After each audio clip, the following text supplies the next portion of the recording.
अब हम पहुंच जाते हैं हमारे यूनिट नंबर 19 के ऊपर। ये balance of payment and EXIM policy के रिगार्डिंग हमने कंप्लीट डिस्कशन कर लिया था और आपको बताया था कि यहाँ से किस तरीके से क्वेश्चंस बन रहे हैं।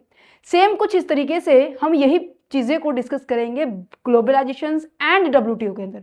आपको बता देती हूँ कि यहाँ से सबसे ज़्यादा एग्जाम में क्वेश्चंस आए हुए हैं ग्लोबलाइजेशन एंड डब्ल्यूटीओ के अंदर। पहले आप क्वेश्चंस देख लीजिए किस तरीके से क्वेश्चंस बन रहे हैं एग्जाम के अंदर। सबसे पहले आईपीआर के बारे में आप लोगों से पूछा जा रहा है कि भाई क्या होता है, किस तरीके से ये डब्ल्यूटीओ के थ्रू आई थी, इसके रोल क्या है, इस तरीके से पूछा जा रहा है। इंडियन पेटेंट जो एक्ट है 1970, यहाँ से क्वेश्चंस एक नहीं काफ़ी बार पूछे जा रहे हैं। प्रॉब्लम्स क्या आ रही थी गैट्स के अंदर, गैट के अंदर, और गैट और गेट्स दोनों डिफरेंट है, कभी सोच रहे हो सिमिलर होते हैं। डब्ल्यूटीओ के फंक्शंस क्या हैं, ITRIP, that means intellectual property से ही बात की जा रही है, जो ऊपर वाली बात है, ठीक है। यहाँ पे भी ये सेम ही क्वेश्चन है बट यहाँ पे पूरी फुल फॉर्म दे दी गई है। तो इस तरीके से डिफरेंट तरीके से यहाँ पर क्वेश्चन पूछे जा रहे हैं इस चैप्टर के अंदर। तो उम्मीद करूंगी कि आप लोग स्टार्टिंग से देखेंगे और एट द एंड तक ये सारे के सारे टॉपिक वन बाय वन हम डिस्कस करेंगे और आप हमारे साथ बने रहेंगे। तो करते हैं स्टार्ट कि भाई ग्लोबलाइजेशन एंड डब्ल्यूटीओ होता क्या है। This is Tanu Triptan, your commerce educator. Let's start our today lecture. Start करने से पहले मैं आप लोगों को एक छोटा सा हिंट देती हूं जो कि आप लोगों को रिमाइंड करवाएगा कि हमने कहीं ना कहीं इस टॉपिक को रिलेट करके समझाया था मैंने इकोनॉमिक रिफॉर्म के अंदर। वहां पर हमने डिस्कस किया था कि जब हमारी इकोनॉमिक के अंदर चेंजेस आए थे ना, तो 3 नए कॉन्सेप्ट आए थे, लिबरलाइजेशन, प्राइवेटाइजेशन एंड ग्लोबलाइजेशन। क्या सभी को याद है वो LPG का कॉन्सेप्ट जो 1991 के अंदर ये लाया गया था। और जब भी कोई भी चीज मार्केट में आती है, नई पॉलिसी बनती है या फिर कोई कॉन्सेप्ट नया बनता है, वो एकदम से बिल्कुल भी नहीं बनता। उसको बनने के लिए एक सॉलिड एंड वैलिड रीजन चाहिए होता है। अब यहाँ पर हम केवल बात कर रहे हैं ग्लोबलाइजेशन के बारे में। ग्लोबलाइजेशन का मतलब ये होता है बच्चे, आप जितनी भी एक्टिविटी कर रहे हैं, फॉर एग्जाम्पल आप गुड्स प्रोड्यूस कर रहे हैं, ठीक है, आप सर्विसेज प्रोवाइड कर रहे हैं, आप टेक्नोलॉजी के रिगार्डिंग आप लोगों के पास बहुत सारे अच्छे अच्छे गैजेट है, इक्विपमेंट है, स्किल है। आप क्या कर रहे हैं, अपनी इकोनॉमी को, इंडिया की इकोनॉमी को दूसरी कंट्री के साथ कनेक्ट करने की कोशिश कर रही हैं। तो वो कैसे होगा, ऑब्वियस है फॉरेन कंट्री के साथ हमें डीलिंग करनी स्टार्ट करनी पड़ेगी। यस एवरीवन, सो ग्लोबलाइजेशन क्या है कि डिफरेंट कंट्री क्या करेगी, अब डिफरेंट कंट्री एक दूसरे के साथ संबंध बनाना स्टार्ट करेगी। जैसे फॉर एग्जांपल जो दो दोस्त होते हैं, अक्सर क्लास में मैं देखती हूं एक बेंच के ऊपर अक्सर 2 बच्चे ही बैठते हैं मेरी क्लास के अंदर, ठीक है। और मान लीजिए इस वाले मान लीजिए ये X है और ये Y है, ठीक है। मिस्टर X है, मिस्टर Y है, दोनों बच्चे आपस में फ्रेंड है और क्या कर रहे हैं, इसके पास मान लीजिए 2 पेंसिल है, इसके पास एक भी नहीं है, तो ये क्या ये शेयरिंग करेगा, डेफिनेटली करेगा। इसके पास 2 पेन है, इसके पास वो भी ब्लैक पेन है, इसके पास बिल्कुल भी नहीं है, तो ये इसको सामान प्रोवाइड कर देगा। यस या नो। अच्छा, इसको मैथ बहुत अच्छे से आता है तो ये इसको सिखा देगा, इसको अकाउंट बहुत अच्छा आता है तो ये इसको सिखा देगा। तो यहाँ पर क्या हो रही है, एक दूसरे के साथ शेयरिंग हो रही है, और शेयरिंग होगी तो हम क्या करेंगे, नई नई चीज़ों को सीख पाएंगे, और जिस चीज़ की जहाँ पर भी कमी होती है हम उसको अरेंज कर रहे हैं, नहीं कर रहे हैं। तो सेम इस तरीके से बेटे इसको आप लेकर चले जाइए नेशनल लेवल पर, इंटरनेशनल लेवल पर। जिस चीज़ की कमी इंडिया को होती है वो फॉरेन कंट्री से मंगवा लेगी, और जिसका बहुत ज्यादा एक्सेस में आप लोगों के पास सामान है, प्रोडक्शन आप लोगों ने किया हुआ है, तो उसको आप सेल आउट कर दोगे और वहां से आपकी इनकम जनरेट हो जाएगी। इससे क्या होगा, हमारे दूसरे देशों के साथ संबंध स्थापित होगा, और इन केस इमरजेंसी के केस में हम क्या कर पा सकते हैं, फॉरेन कंट्री के साथ, फॉरेन कंट्री से हम हेल्प ले सकते हैं। यस एवरीवन, सो ग्लोबलाइजेशन का मतलब यहां पर समझ में आया कि अपनी इकोनॉमी को फॉरेन कंट्री की इकोनॉमी के साथ लिंक करना है। और ये कॉन्सेप्ट एकदम से नहीं आया था। ग्लोबलाइजेशन और डब्ल्यूटीओ दोनों बिल्कुल अलग अलग है। डब्ल्यूटीओ की जो नींव है 1947 के कॉन्सेप्ट से रिलेट करती है। ग्लोबलाइजेशन की जो नींव है हमारी आपकी गवर्नमेंट के डोमिनेंस पोजीशन के कारण ये कॉन्सेप्ट आया है। अगर आप प्रीवियस लेक्चर्स को कंटिन्यूस देखते आ रहे होंगे तो आप लिंक बना पा रहे होंगे। है ना। तो डब्ल्यूटीओ को भी समझेंगे, पहले ग्लोबलाइजेशन का समझ में आया तुम्हें, ये 1991 के अंदर आया था जब सरकार को ये हुआ, क्योंकि जब हमारा भारत आजाद हुआ था 1947 के अंदर, तो उस टाइम पे क्या किया गया था बच्चे, बहुत ज्यादा चीजें क्या की थी, गवर्नमेंट के कंट्रोल में थी, हर चीज प्री डिफाइन थी, फिक्स थी, गवर्नमेंट से परमिशन लेकर ही आप कुछ आगे का स्टेप उठा सकते थे, राइट। सो इस तरीके से देखते हुए इसमें बहुत सारी कमी आई, क्योंकि देखो टाइम के हिसाब से देखो हर चीज बिल्कुल बेस्ट होती है, जैसे जैसे जैसे जैसे टाइम आउट हो जाता है, मतलब पास आउट होता है, वैसे वैसे हमें चीजों की और ज्यादा रिक्वायरमेंट होती है, तो पुरानी चीजों में कमी नजर आनी स्टार्ट हो जाती है ना। तो उसके अंदर हम रिफॉर्म करते हैं, उसके अंदर हम चेंजेस लेकर आते हैं। सो उन्हीं में से एक रिफॉर्म है एलपीजी, ठीक है। ओके जी, तो यहां पर लिबरलाइजेशन, प्राइवेटाइजेशन, ग्लोबलाइजेशन का कॉन्सेप्ट आया था। लिबरलाइजेशन का मतलब होता है बेटे कि आप क्या कर रहे हैं, गवर्नमेंट के कंट्रोल को कम करने की बारे में बात की जा रही है। मींस कि जो हमारे कोई भी हमें वर्क करना पड़ता था तो पहले हमें लाइसेंस की रिक्वायरमेंट होती थी, हमें गवर्नमेंट की परमिशन की रिक्वायरमेंट होती थी कि भाई हम ये सामान बना ले, हम ये इंडस्ट्री इतना यहाँ पर सेटअप कर ले, क्या हम इस चीज को बना सकते हैं, इतनी क्वांटिटी को के अंदर बना सकते हैं, ये जो इंग्रेडिएंट है, ये सब्सटेंस है, इनको हम यूज कर सकते हैं नहीं कर सकते। पहले हमें हर चीज गवर्नमेंट की परमिशन लेकर ही करते थे। बट आज क्या है, हमारी इकोनॉमिक थोड़ा सा लिबरल हो गई है, मींस की कुछ एरिया को छोड़कर बाकी हम अपने आप से वर्क कर सकते हैं। प्राइवेटाइजेशन का मतलब है कि सरकारी काम काजों को क्या किया गया, पहले तो क्या करती थी, केवल सरकार ही हर एरिया को संभालती थी। अब क्या कर दिया गया है, बंटवारा कर दिया गया है कि कुछ काम प्राइवेट सेक्टर को दे दिया, कुछ काम सरकार ही संभाल रही है। ग्लोबलाइजेशन का मतलब मैंने आपको बता ही दिया। तो ये जो कॉन्सेप्ट है ना, ये धीरे धीरे कर आया था जब चीजों में कमी नजर आई थी। और डब्ल्यूटीओ की अगर मैं बात करूं तो डब्ल्यूटीओ पता है क्या है, जब हमारा भारत आजाद हुआ था ना बच्चे, वह तब क्या है डब्ल्यूटीओ, तब क्या है, उस टाइम पे ना थोड़े बहुत लेवल पर हम क्या करते थे, फॉरेन कंट्री के साथ ट्रेड करते थे। मतलब कि ज्यादा नहीं कह सकते जो आज के टाइम में हो रहा है, उस टाइम पे बहुत मतलब लिमिटेड आइटम्स को ही हम क्या करते थे, फॉरेन के साथ, फॉरेन कंट्री के साथ डीलिंग करते थे। तो उस टाइम पे तो ऐसा कुछ नहीं था, तो वहां पर जस्ट एक जर्नल एग्रीमेंट बनाया गया। क्या बनाया गया, ध्यान से सुनना इस स्टोरी को, क्योंकि ये स्टोरी ना आगे तक काम आएगी और आपके बाकी सभी क्वेश्चंस को अटेम्प्ट करने में आपको हेल्प करेगी, ठीक है। तो वहां पे क्या आया था, गेट आया था बेटे। गेट को हम क्या कहते हैं, journal agreement tariff and trade. देखो लाइन से ही क्लियर हो रहा है। जनरल एग्रीमेंट का मतलब यह है कि अलग अलग कंट्री के जो मेंबर्स होते हैं ना, वो इकट्ठे हुए थे और उनकी बातचीत हुई थी किसके ऊपर, जब भी हम कोई सामान मंगवाएंगे। ट्रेड का मतलब क्या है कि आप या तो एक्सपोर्ट कर रहे हैं या फिर क्या कर रहे हैं, इंपोर्ट कर रहे हैं, ठीक है। एक्सपोर्ट एंड इंपोर्ट करते दौरान आपको क्या करना है, आप जो भी टैरिफ होता है बेटे, टैक्स, कि कितना टैक्स लगाने वाले हैं, उनके रिगार्डिंग भी बातचीत हो रही थी।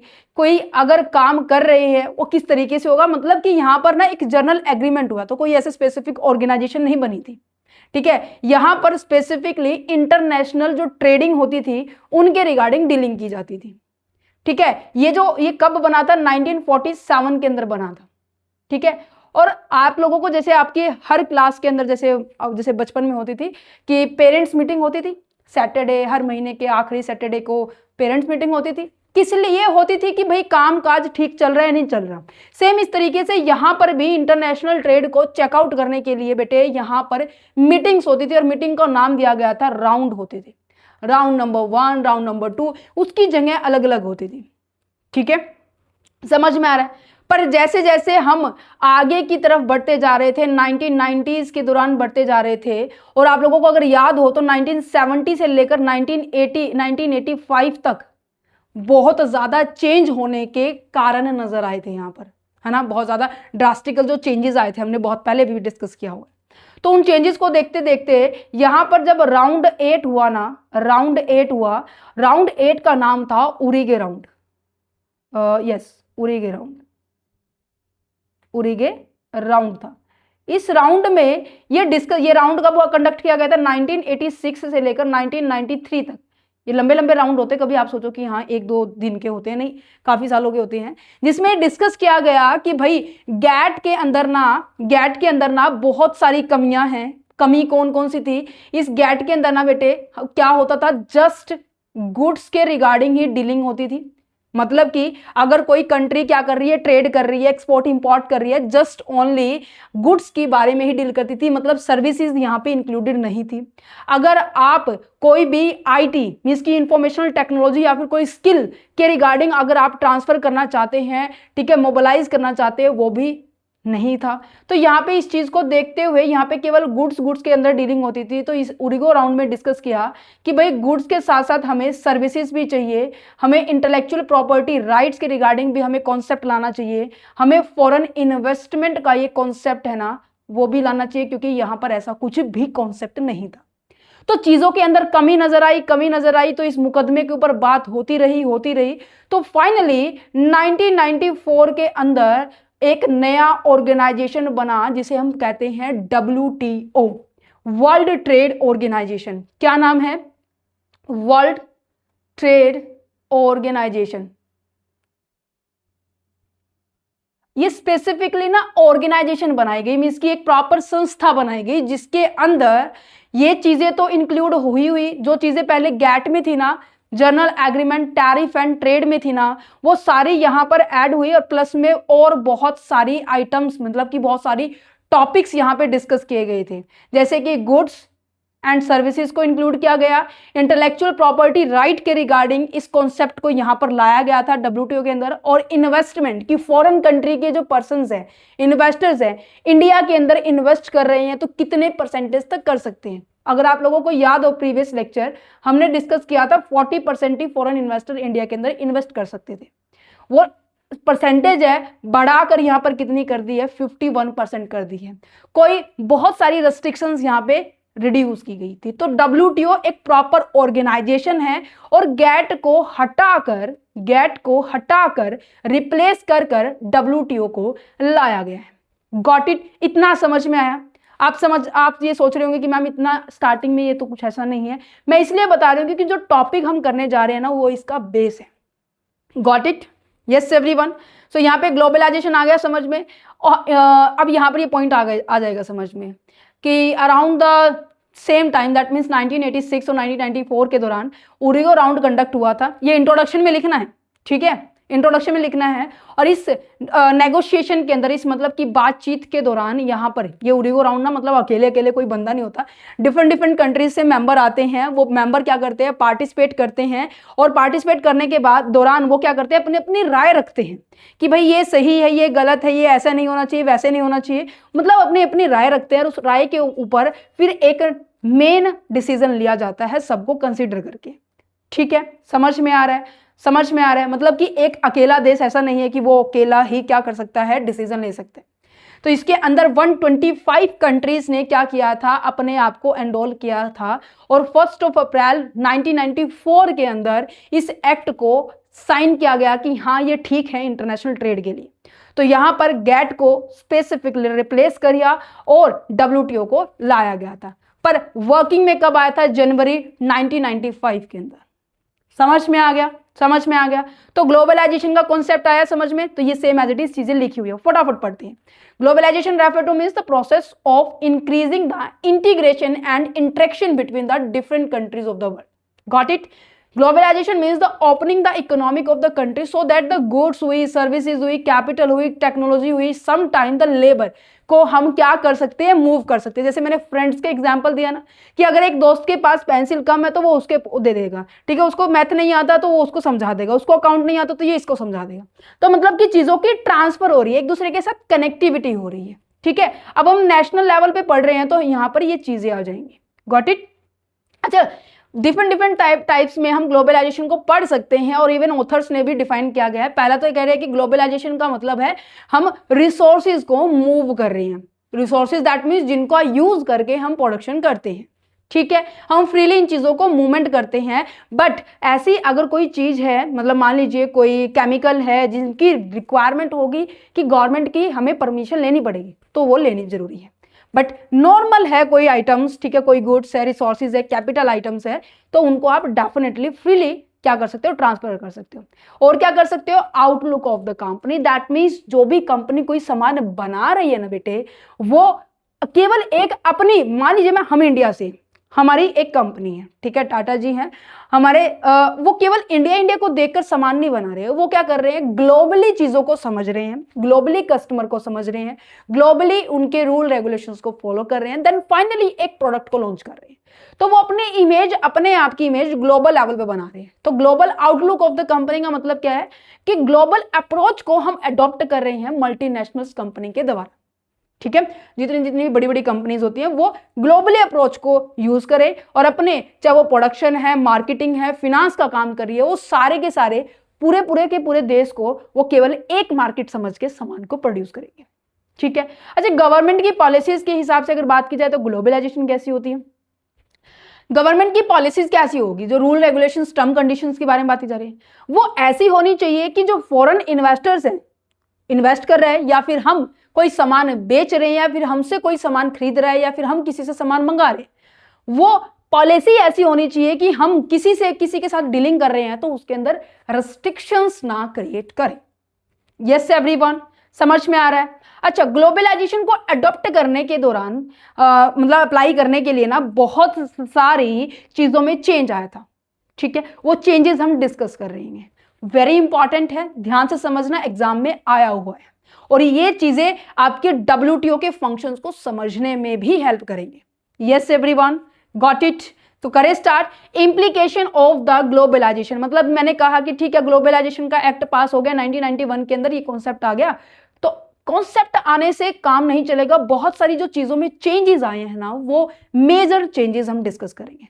पहली बात तो एक्सचेंज रेट रिफॉर्म की गई थी, समझिए, मतलब कि ये है कि पहले कोई चीज हम खरीदते थे ना, उसका रेट पहले से ही डिसाइड होता था।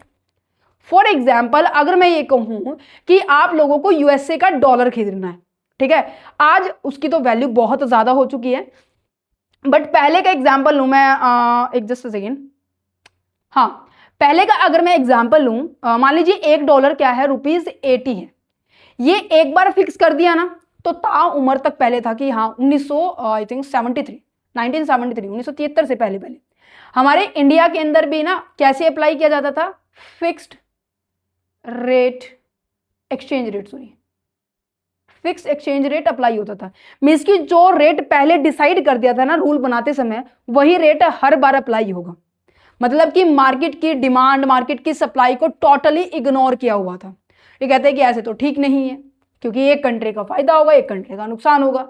तो यहां पर बोला कि जो एक्सचेंज रेट है ना, एक्सचेंज रेट का मतलब क्या है, जब भी हम किसी से सामान खरीदते हैं या फिर किसी को बेचते हैं, तो उसके विद रिस्पेक्ट मनी का फ्लो होता है, तो उस फ्लो के रिगार्डिंग ना जो रेट होना चाहिए ना, वो चेंज करो भाई, वो फ्लेक्सिबल करो। फ्लेक्सिबल का मतलब क्या है, जैसी मार्केट चल रही है ना, वैसी हमें क्या करना चाहिए, हमारा रेट डिसाइड होना चाहिए। और वो ऑब्वियस उसे मार्केट फोर्स कहते हैं, और मार्केट फोर्स का मतलब हो गया कि price decide based on the demand and the supply.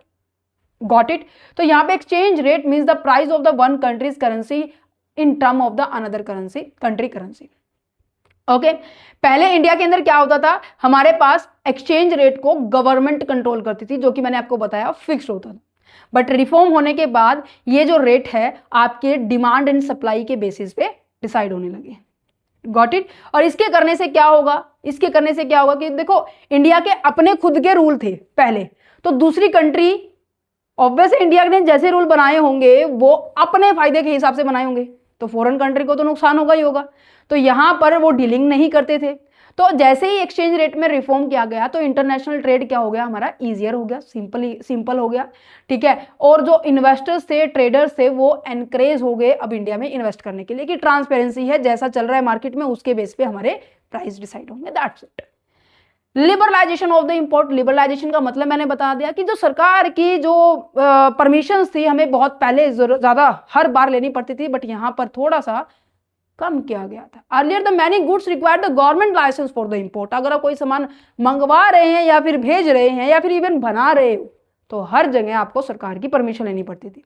But reform होने के बाद वो चीजें ओपन जनरल लाइसेंस में कन्वर्ट हुई, तो आप इजिली कन्वर्ट कर सकते हैं। Okay, reduce reduction in the import duty. Import duty का मतलब होता है बेटे, जब आप कोई सामान फॉरेन कंट्री से मंगवा रहे हो तो जब आप बॉर्डर क्रॉस करते हो ना, तो उस टाइम आप लोगों को एक हैवी टैक्स के तौर में सरकार को अमाउंट देनी पड़ती थी। पहले क्या होता था कि 1% मतलब कि 110% के करीब, मतलब अगर आपने कोई सामान 1,10,000 का मंगवाया है, ठीक है, 10 का छोड़ो 100 रुपये का मंगवाया है, तो आपको कितने रुपए देने पड़ेंगे एक्स्ट्रा में? Let me calculate. आपको 110 रुपये देने पड़ेंगे, मीन्स कि 100 रुपये का सामान कितने में पड़ गया आपका? 210 रुपये में पड़ गया। पर ये जो है इंपोर्ट ड्यूटी अब क्या कर दी है, धीरे धीरे कम होती जा रही है, ठीक है। किसी चीज को अगर गवर्नमेंट प्रमोट करना चाहेगी ना, तो इन ड्यूटीज हो गया, टैक्स हो गया, इंसेंटिव्स हो गया, ये आप लोगों को देना स्टार्ट कर देगी। Support to the exporters. आप सोच रहे होंगे कि मैम ये तो समझा नहीं रहे, जो मैंने ऊपर समझाया था ये वही था, तभी कह रही थी एग्जाम्पल समझो ध्यान से। Support to the exporter. Exporter कौन है? जो कंट्री के अंदर सामान बना रहा है। फॉर एग्जाम्पल मान लीजिए मेरे पास एग्जाम्पल के अंदर है किंजल है। ये क्या कर रही है? बहुत बड़ी प्रोड्यूसर है इंडिया के अंदर, ठीक है। टेक्सटाइल के अंदर, डिपार्टमेंट के अंदर इंडस्ट्री है इनकी, तो बहुत अच्छा प्रोड्यूस कर रही है, अच्छी क्वालिटी है, स्टैंडर्ड प्रॉपर मेंटेन कर रही है, इंडिया की नीड को फुलफिल कर दिया। अब इसके पास सामान बच गया सरप्लस में, तो ये क्या करेगी? फॉरेन कंट्री के अंदर डीलिंग करना स्टार्ट करेगी। फॉरेन के अंदर क्या हो चुका है? इसके साथ एक डीलर भी मिल चुका है। ये मान लीजिए यहां पर मान लीजिए सीरत है, ठीक है, सीरत यहां पे मिल चुकी है। तो यहां पर कहने का मतलब क्या है कि अब इंडिया के अंदर प्रोड्यूसर कौन है? किंजल है। सामान बेच कौन रहा है? किंजल है। तो इसे हम कहेंगे एक्सपोर्टर। एक्सपोर्टर को हम क्या कर रहे हैं? सपोर्ट कर रहे हैं। तो सरकार क्या कहेगी किंजल को कि भाई तुम्हारे पास इतना प्रोडक्शन है, ठीक है, तुम लोगों ने प्रोड्यूस भी कर दिया है, फॉरेन कंट्री के साथ तुम्हारी डीलिंग भी हो गई है, तो हम तुम्हें बहुत सारी फैसिलिटीज प्रोवाइड करेंगे। सबसे पहली बात तो जो लंबी लंबी प्रोसेस होती थी ना वो एक्सपोर्ट करते दौरान, वो आप लोगों के लिए कम करेंगे। आप एक्सपोर्ट करेंगे तो डेफिनेटली फॉरेन कंट्री से हमारे पास पेमेंट आएगी, तो फॉरेक्स जो रिजर्व है हमारे पास वो बढ़ जाएगा। तो सरकार को भी फायदा हो रहा है, आपको भी फायदा हो रहा है। तो सरकार कह रही है हम आपको सपोर्ट करेंगे। अगर आप लोगों को सामान बनाने की रिक्वायरमेंट, सामान बनाने के लिए रॉ मटेरियल की रिक्वायरमेंट है, कोई कैपिटल गुड्स की रिक्वायरमेंट है, और वो बाहर से मंगवाना है, तो ऑब्वियस आप बाहर से मंगवाएंगे तो क्या होगा बच्चे? इंपोर्ट करना पड़ेगा। और सरकार ने तो पहले इंपोर्ट ड्यूटी बहुत हैवी लगा रखी है। तो सरकार कहती है कि जब तुम इंपोर्ट करोगे ना कोई भी ऐसा सामान जो कि प्रोडक्शन में तुम लोग यूज करोगे, तो हम उसके ऊपर तुम्हें छूट देंगे। समझ में आ रहा है? तो आपके ऊपर कंसेशनल ड्यूटी भी लगेगी। तो exporters were allowed to import the capital goods and the raw material at the concessional duty rate. Capital goods कैसी होती है? जैसे कि मशीन हो गया, इक्विपमेंट हो गया, प्रोडक्शन टूल हो गया। Got it? Yes everyone. इससे क्या होगा? जितने भी इंडिया के अंदर एक्सपोर्टर है ना, वो और ज्यादा एक्साइटेड होंगे उस चीजों को करने के लिए, प्रोडक्शन करने के लिए, और फॉरेन कंट्री के साथ डीलिंग करने के लिए। और कहीं ना कहीं हम अपनी एफिशिएंसी को और अपने कंपटीशन लेवल को भी इंक्रीज करने में कहीं ना कहीं रोल अदा कर रहे हैं।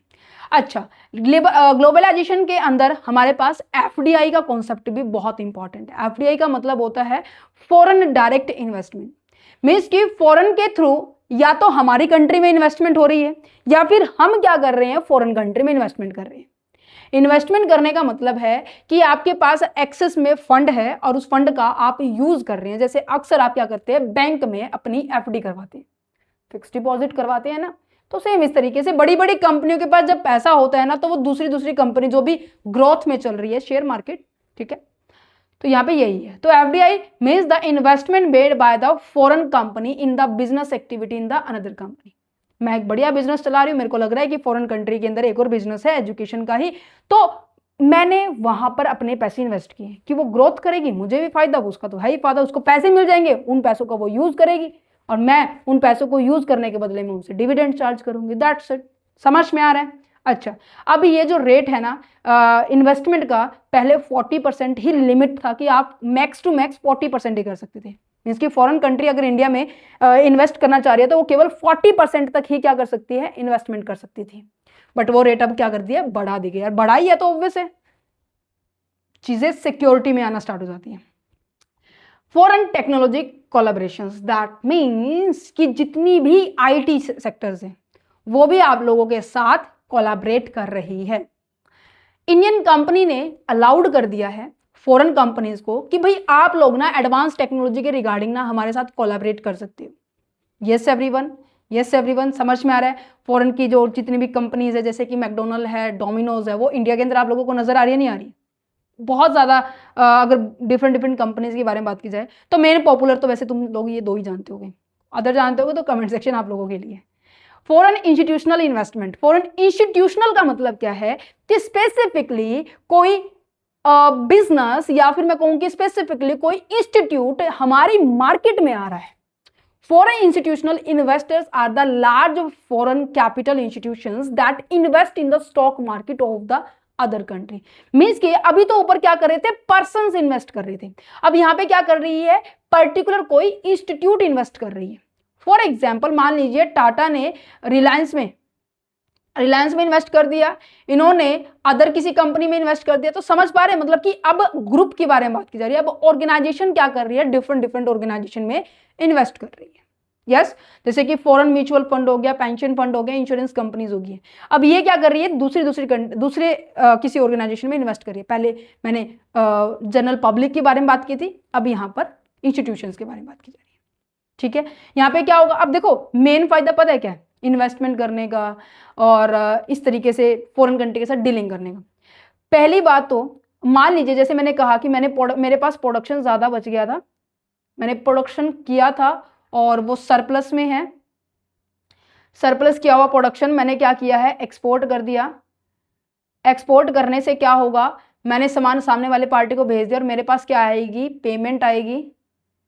यस एवरीवन, एक सेकेंड, ठीक है, समझ में आ रहे हैं? तो हमें पेमेंट मिलेगी, तो फॉरेन की जो करेंसी है, फॉरेन जो करेंसी है हमारे पास आएगी। अब यहां पर देखो कोई पर्सन अगर प्रोडक्शन ज्यादा कर रहा है तो डेफिनेटली उसने पहले अपनी कंट्रीज को काम दिया होगा।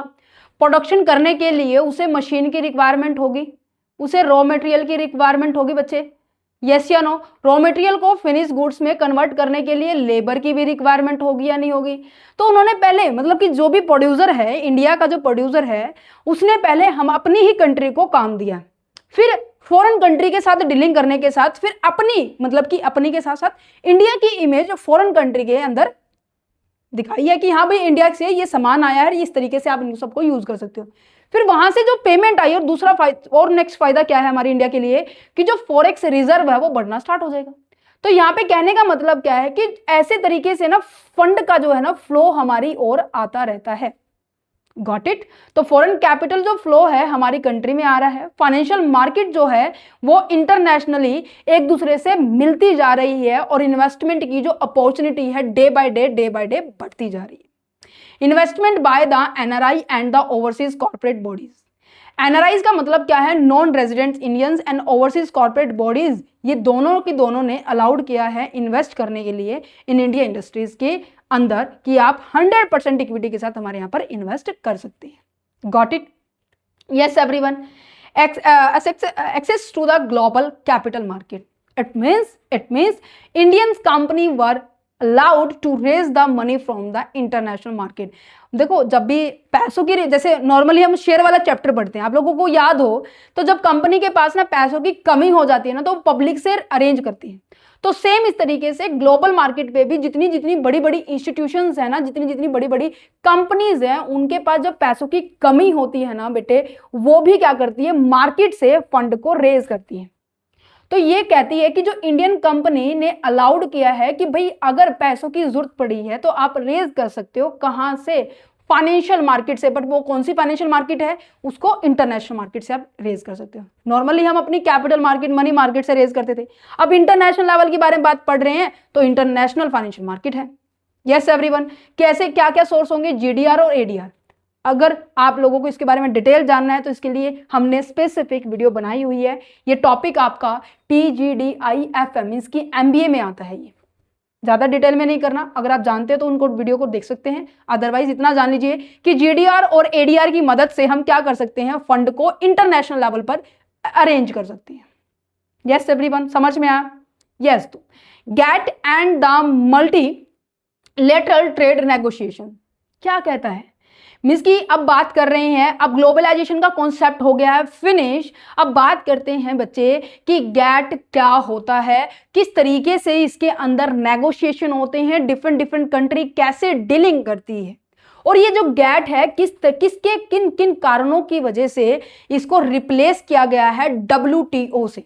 जो स्टोरी मैंने तुम्हें यहां समझाई थी ना, वो अब हम डिस्कस करने जा रहे हैं कि भाई गैट होता क्या है, journal agreement tariff and trade. इस दौरान ये जो कॉन्सेप्ट है 1947 में आया था, और इसको हमने डिस्कस किया है कि ये केवल गुड्स के दौरान ही, गुड्स की रिगार्डिंग ये डीलिंग करता है, और इसके अंदर बहुत ज्यादा रेस्ट्रिक्शंस भी थी। और ये एक जस्ट एग्रीमेंट है, कोई स्पेसिफिक ऑर्गेनाइजेशन नहीं है ना। इन जो भी इस ऑर्गेनाइजेशन एग्रीमेंट के दौरान बातें होती थी उसको चेक करने के लिए राउंड होती थी। यस, रिवीजन हो रही है नहीं हो रही। राउंड के दौरान जब 8th राउंड कंडक्ट किया गया था, ओरिगो राउंड, इस राउंड के अंदर ये नोटिस किया गया कि बहुत सारा चीजें हैं जो हमने इसके अंदर इंक्लूड नहीं की हुई है, और जो 1970 से लेकर 1980 और 85 के दौरान जो रिफॉर्म्स आए थे, उन रिफॉर्म्स को देखते हुए इसके अंदर भी चेंज लाना स्टार्ट किया गया था कि भाई गुड्स से काम नहीं चलेगा, हमें सर्विसेज भी इंक्लूड करनी पड़ेगी। अगर कोई डिस्प्यूट्स हो जाए तो उसके लिए कोई बॉडी नहीं है, तो हमें उसके लिए भी एक बॉडी सेटअप करनी पड़ेगी, मींस कि उसके लिए भी एक डिपार्टमेंट बनाना पड़ेगा, गारंटी सेक्शन बनाना पड़ेगा। अगर in case world trade organisation के दौरान किसी को फंड की रिक्वायरमेंट है तो वो फंड को अरेंज करने के लिए भी बनाना पड़ेगा। तो मतलब बहुत सारी कमियां थी, और उन कमियों को देखते हुए फिर WTO का कॉन्सेप्ट है। तो गैट को जल्दी से पढ़ो कि गैट का मतलब क्या है, journal agreement on tariff and trade, जो कि 1948 के अंदर, 1947 लिखा है मैंने, सही लिखा है, इसके अंदर बातचीत की गई थी, और 48 के अंदर ये एक्चुअल में इंप्लीमेंट हुआ था। Got it. अच्छा, इसका मेन काम क्या था कि जितने भी इंटरनेशनल ट्रेड हैं उनके कंट्रीज के दौरान, कंट्री के अंदर होते हैं, उनको वो रेगुलेट करते हैं, उनकी वो रूल रेगुलेशंस टर्म कंडीशंस बनाते हैं कि सही ढंग से हो रही है या नहीं हो रही। मेन पर्पस ये था कि भाई जितने भी ट्रेड बैरियर्स होते हैं, ठीक है, उनको तो भाई कम करना। बैरियर कैसे हो सकते हैं भाई, सरकार कह देगी कि भाई तुम इतना सामान नहीं मंगवा सकते, तुम ये सामान नहीं मंगवा सकते, तुम्हारे ऊपर लिमिट लगा देगी, तुम्हारे ऊपर प्रोडक्ट की लिस्ट दे देगी कि भाई ये प्रोडक्ट मंगवा सकते हो, ये नहीं मंगवा सकते। तो मतलब ये है कि आपके लिए जो भी बैरियर बनता था उसको रिमूव करने की कोशिश की गई थी, और कहीं ना कहीं फ्री ट्रेड को प्रमोट किया गया था कि जितनी भी मेंबर कंट्री है ना, वो मेंबर कंट्रीज एटलीस्ट वो अपने आप में क्या करे, फ्रीली ट्रेड करे, किसी से कोई ज्यादा हैवी अमाउंट चार्ज ना करे। यस, तो यहाँ पे यही है कि reducing the tariff, promote the international trade, encouraging the economic growth and create the rule for the fair trade practices. Got it, समझ में आ रहा है। बेसिक रूल इसके यही है कि अगर कोई भी पॉलिसीज के अंदर चेंजेस लेकर आनी है तो अकेला कोई देश चेंज नहीं लेकर आ सकता है, क्योंकि गैट में बात ही क्या कर रही है, जर्नल एग्रीमेंट है। डिफरेंट कंट्रीज क्या कर रही है, इकट्ठा हो रही है और अपनी बातों को रख रही है, फिर उसके बाद फिर फाइनली डिसीजन लिया जाएगा। तो पॉलिसीज के अंदर अगर चेंज करना है तो जरूरी है जितनी भी अदर कंट्रीज है उनसे भी हमें सलाह लेनी पड़ेगी, ठीक है। और जितने भी ट्रेड बैरियर्स हैं उनको रिड्यूस करने के बारे में बात की जा रही है।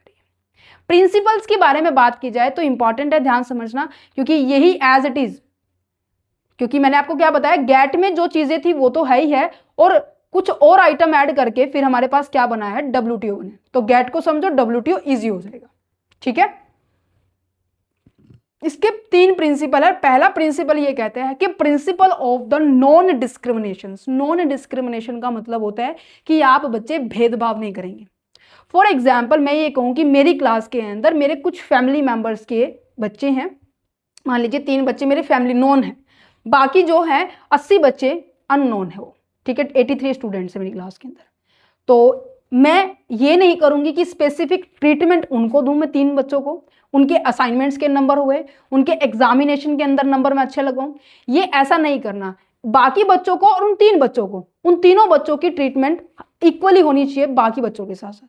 तो सेम इस तरीके से मैं इसको अगर मैं नेशनल लेवल पर लेकर जाऊं तो यहाँ पे ये कहते हैं कि अगर कोई फॉरेन कंट्री हमारे इंडिया के अंदर डीलिंग करने के लिए आ रही है या फिर ट्रेड करने के लिए आ रही है, तो इंडिया की ये रिस्पॉन्सिबिलिटी बनती है कि भाई उसको इक्वली ट्रीटमेंट दी जाए। ये ऐसा नहीं है कि उसके साथ कुछ भेदभाव किया जाए, उन मेंबर्स के साथ भेदभाव किया जाए। यस एवरीवन, समझ में आ रहा है कि कह रहे हैं कि member country should treat all the other member country equally in the trade. This principle is implemented through the concept of the most favored nations. That means trade benefit of the one member countries. तो definitely उस benefit को, for example मैं कहूँगी India ने क्या किया है, UK को कोई बेनिफिट दिया। मान लीजिए कोई सामान उन्होंने मंगवाया था, उनको 9% का कोई चार्ज किया है अमाउंट, ठीक है। बट जब जैसे यूएसए से वो ट्रेड कर रही है तो इंडिया की रिस्पॉन्सिबिलिटी बनती है कि उनको भी वो 9% का ही दे। ये नहीं है कि उनसे 18 का चार्ज करेंगे। Equally most favour nation, that mean सबको इक्वली ट्रीटमेंट देना।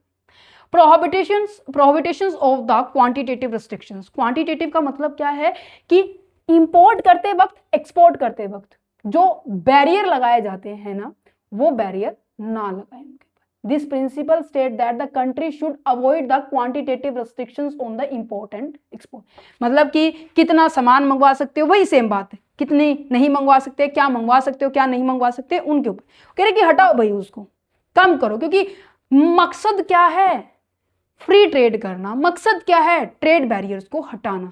तो हटाओ ना, ये जो सारे ट्रेड बैरियर्स उनको हटाना है, ठीक है। Instead of these restrictions country should use the tariff. कहते हैं कि इन रिस्ट्रिक्शंस की बजाय ना टैरिफ यूज करो, जिससे क्या होगा, हम अपनी कंट्री के ऊपर भी कंट्रोल कर सकते हैं और दूसरा हमारे लिए रिवेन्यू भी जनरेट होगा। दैट मीन सरकार के लिए रिवेन्यू जनरेट होगा। कैसे हमारे लिए इनकम जनरेट हो रही है, कैसे हम कंट्रोल कर पा रहे हैं, ध्यान से समझना इस बात को। मान लीजिए फॉरेन में कोई सामान बन रहा है और वो बनने के बाद ना उसकी लागत केवल 80 रुपये आ रही है इंडियन करेंसी में, ठीक है। अगर हम वही सामान बना रहे हैं तो हमारे पास लागत आ रही है 120 रुपये। तो जो प्रोड्यूसर है ना हमारी कंट्री के, वो क्या करेंगे, इस सामान को बाहर से मंगवाना स्टार्ट कर देंगे।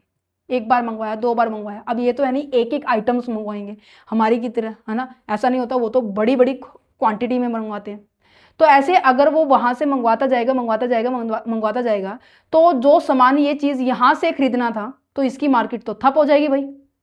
इंडिया की डोमेस्टिक मार्केट इफेक्ट करेगी नहीं करेगी। तो सरकार कहती है कि भाई लिमिट लगाने की बजाय ना इसके ऊपर ना ड्यूटी लगा दो, ये भी रुक जाएगा और आपका रिवेन्यू जनरेट हो जाएगा। क्योंकि ड्यूटी लगाने से क्या होगा, टैक्स की एक अमाउंट है जो सरकार के पास जाती है, सेंट्रल या फिर स्टेट गवर्नमेंट को। Got it. Principle of the consultation का मतलब क्या है कि जितने भी मेंबर कंट्रीज हैं ना, वो किसी भी टॉपिक के ऊपर या फिर कोई झगड़ा है या फिर कोई नई पॉलिसी लेकर आनी है या फिर जो एग्जिस्टिंग पॉलिसी है उसके अंदर चेंजेस लेकर आने, अकेले नहीं करना, हम सब मिलकर एक साथ करेंगे, डिस्कशन करेंगे। कोई भी प्रॉब्लम है, ऐसे नहीं है कि हम तो बस वॉर करना स्टार्ट कर दें, जो अभी फिलहाल यूक्रेन और रशिया इन सब के अंदर चल रहे हैं ना, ये ऐसी चीजें नहीं करनी है हमें, राइट। अच्छा, ओके जी। फिर उसके बाद इन सारी चीजों को देखते हुए फिर हमारे पास आ जाता है ओरिगो राउंड, जो कि मैंने आपको बताया। राउंड होते हैं ये चेक करने के लिए कि भाई हमारी वर्किंग परफॉर्मेंस ठीक है या नहीं है, जो रूल्स हमने बनाए हैं वो ठीक है या नहीं है। जैसे पेरेंट्स मीटिंग होती है, सेम इस तरीके से ये भी पेरेंट्स मीटिंग है इंटरनेशनल ट्रेड की, कि भाई पेरेंट्स मीटिंग जैसे हमारी स्कूल के अंदर होती थी, समझ पा रहे नहीं पा रहे कि बच्चे की परफॉर्मेंस चेकआउट की जाती है कि सही लाइन पे चल रहा है नहीं चल रहा, जिस तरीके से होना चाहिए वो है या नहीं, ठीक है, समझ पा रहे हैं। तो इस तरीके से इंटरनेशनल ट्रेड लेवल पर भी, इंटरनेशनल लेवल पर भी राउंड्स होते थे। उन राउंड्स का मतलब ये होता था कि भाई क्या करना, ट्रेड को मेजर करना कि जो पॉलिसी हमने बनाई है क्या वो कंट्री फॉलो कर रही है, जो रूल्स हमने बनाए हैं क्या वो कंट्री फॉलो कर रही है नहीं कर रही है। तो इस तरीके से राउंड होते थे और हर राउंड का कोई ना कोई नाम होता था। ओरिगो राउंड कुछ इंपॉर्टेंट है क्योंकि इसके अंदर मेजर चेंजेस आए थे और ये कब कंडक्ट हुआ था, 1986 से लेकर 1993 के दौरान, समझ में आया। और इसके अंदर बहुत ज़्यादा चेंजेस लेकर आए हैं और यही मेन कारण है जहां पर WTO को लाया गया था, क्योंकि गैट केवल फोकस किसके ऊपर करता था, गुड्स के ऊपर फोकस करता था। Trade in service, intellectual property right and investment measures, जो कि हमने डिस्कस किए यहाँ पे, इन तीनों के ऊपर फोकस ही नहीं था। तो इसको लाया कैसे, WTO के कारण, ठीक है। डंकल ड्राफ्ट आया था, मतलब कि एक प्रपोजल है जो कि ऑर्थर डंकल ने दिया था और इस ड्राफ्ट के अंदर ये बताया गया था। ऑर्थर डंकल ने इस चीज़ को, जो कि director general of the GATT के डायरेक्टर जनरल थे, उन्होंने बताया कि ऐसी ऐसी बातें हैं, ये ड्राफ्ट उन्हीं के नाम से जाना जाता है। ठीक है। तो उस दौरान फिर एक नई कमेटी बनी, नई ऑर्गेनाइजेशन बनी इंटरनेशनल ट्रेड ऑर्गेनाइजेशन के रिगार्डिंग 1994 के अंदर, जिसके अंदर 125 कंट्रीज ने एनरोल किया गया था और 15 अप्रैल 1994 के अंदर ये चीजें एक्चुअल में इंप्लीमेंट हुई। बट वर्किंग कब से स्टार्ट हुई, इसकी फंक्शनिंग कब से स्टार्ट हुई, आपकी 1 जनवरी 1995 से। यस एवरीवन, समझ में आया? ये चीजें मैं पहले इसलिए बताई थी कि आप लोगों को ऐसे अजीब सा ना लगे कि हाय हाय क्या चल रहा है, ठीक है। अच्छा, WTO अब समझते हैं क्या होता है। समझ में आ गया? सेम काम है गैट के जैसा, पर थोड़ा सा इसके अंदर एड ऑन किया गया। जो एड ऑन वो 3 पॉइंट है ना, उनको हम समझते हैं क्योंकि तीनों पॉइंट पे क्वेश्चंस आए हुए एग्जाम में, ठीक है। समझ में आ रहा है? इसको पढ़ो फटाफट जल्दी से। In the international group of the 164 members countries that create and manage the rule and trade between the nations and with the Russia join, Russia ने कब ज्वाइन किया था? 2012 के अंदर ज्वाइन किया था। Got it? उनका मेन काम ये था कि भाई smooth and predictable and freely हम क्या कर सकते हैं, ग्लोबल लेवल पर ट्रेड कर सकते हैं, ठीक है। जो पीछे जो कमियां थी उसको हमने खत्म करना है, ठीक है जी, ठीक है जी। और सबसे इंपॉर्टेंट बात, जो फिक्स्ड एक्सचेंज रेट सिस्टम होता था ना, उसको भी हमने खत्म किया है। Got it? Yes everyone. इसके लिए इसके अंदर हमने डिस्प्यूट सेटलमेंट बॉडी भी बनाई गई थी। क्वेश्चंस कई बार 4 नंबर में आ जाता है, 8 नंबर में आ जाता है और आपके तो 20 नंबर में भी आते हैं, ठीक है, 10-10 नंबर में भी आते हैं। तो जैसे भी क्वेश्चंस आए आप वैसे इन चीजों को राइट डाउन कर सकते हैं, ठीक है। हर तरीके से मैंने इसको प्रेजेंट किया। अब बात करते हैं इसके फंक्शंस के ऊपर कि WTO का फंक्शन क्या है। पहली बात तो ट्रेड के रिगार्डिंग जितने भी एग्रीमेंट्स होते थे ना, उनको इंप्लीमेंट करने में ये आप लोगों के इंप्लीमेंटेशन करने में या ये WTO की खुद स्पेसिफिक रूल्स होते थे, ठीक है। मतलब कि कोई एग्रीमेंट हो रहा है, एग्रीमेंट के दौरान जरूरी होता है कि आप लोग क्या करें, साइन करें। जैसे फॉर एग्जांपल जब भी कोई बच्चा ऑफलाइन में हमारे पास एडमिशन लेता है तो स्पेसिफिकली हर चीज डिटेल में एक्सप्लेन की जाती है कि भाई हम ये करवाएंगे, ये करवाएंगे, ये करवाएंगे, ये करवाएंगे। जैसे आप लोग जब भी हमसे पूछते हैं कि मैम नोट्स मिल जाएंगे, हाँ जी, मैं अभी भी कह रही हूँ नोट्स मिल जाते हैं। बट ये ध्यान रखना, जिस तरीके से नोट्स में आप लोगों को वीडियो लेक्चर में नजर आ रहे हैं वो एज इट इज नोट्स मिलेंगे, उसमें कोई भी चेंज नहीं मिलेगा। तो ये सभी चीजें एक्सप्लेन की जाती है। तो बट जब चीजें रिटर्न फॉर्म में होना स्टार्ट हो जाता है ना, तो वो एग्रीमेंट बन जाते हैं। The WTO ensure that the trade agreement को क्या किया जाना चाहिए, साइन किया जाना चाहिए हर एक मेंबर कंट्री के द्वारा कि भाई कब इंप्लीमेंट हो रहा है, कब इसको फॉलो किया जा रहा है, क्या रूल है, कौन इसको मानेगा, कौन नहीं मान रहा है, उसके रिगार्डिंग की बाद में कार्रवाई भी की जा सके in case of the disputes, ठीक है। Form for the trade negotiation. Trade negotiation का मतलब क्या है कि आप बातचीत कर रहे हैं। WTO ने एक ऐसा प्लेटफॉर्म प्रोवाइड किया कि पहले ऐसा कुछ नहीं था गैट में, कि इन केस जो मेंबर कंट्रीज है कुछ डिस्कशन करना चाह रही है, नेगोशिएट करना चाह रही है, या फिर कोई इशू आ रहा है, उसके रिगार्डिंग वो नेगोशिएट कर सकते हैं, उनके लिए मीटिंग बिठा सकती है कि किस चीज को कैसे इंप्रूव किया जा सकता है, हमारी मार्केट कम होती जा रही है, हम क्या किया जाए, वो सजेशन वो वहां से आप लोगों को मिल सकता है। ट्रेड के रिगार्डिंग जितनी भी मीटिंग्स के बारे में बात की जा रही है, ठीक है। दोहा राउंड इसके लिए स्पेसिफिकली फेमस है क्योंकि सबसे ज्यादा चेंजेस रिफॉर्म यहीं पे आए थे कि इन्वायरमेंट के रिगार्डिंग, इंफ्रास्ट्रक्चर के रिगार्डिंग हर चीज दोहा राउंड के अंदर मोस्ट ऑफ आप लोगों को देखने को मिलेगी। Settlement of the trade dispute, पता लग गया कोई झगड़ाबाजी है तो आप लोग यहाँ पे इस पे निपटा सकते हो। Trade policy review mechanism, that means कि पॉलिसी को रिव्यू किया जाएगा कि भाई तुम लोग जो बनाई है पॉलिसी WTO ने, क्या उसको फॉलो कर रहे हो, नहीं कर रहे हो। रिव्यू किया जाएगा ट्रेड की पॉलिसीज को कि भाई कौन कौन सी मेंबर कंट्रीज है जो इसको फॉलो कर रही है। Yes everyone, got it? अच्छा, फाइनेंशियल इंस्टीट्यूशंस हैं, उनको भी आप क्या कर रहे हो, कॉर्पोरेशंस कर रहे हो, उनके साथ कॉर्पोरेशन है हमारा, क्योंकि WTO का मतलब ही क्या, वर्ल्ड ट्रेड ऑर्गेनाइजेशन है बेटे। इंटरनेशनल लेवल पे अगर इनकेस फंड की जरूरत पड़ गई, पैसों की कमी पड़ गई, किसी को पेमेंट करनी पड़ रही है, किसी से सामान मंगवा रहे हो, उस दौरान पैसे की कमी पड़ गई, तो हमारे पास 2 इंस्टीट्यूशंस आ रहे हैं। 1947 में ही आए थे हमारे पास।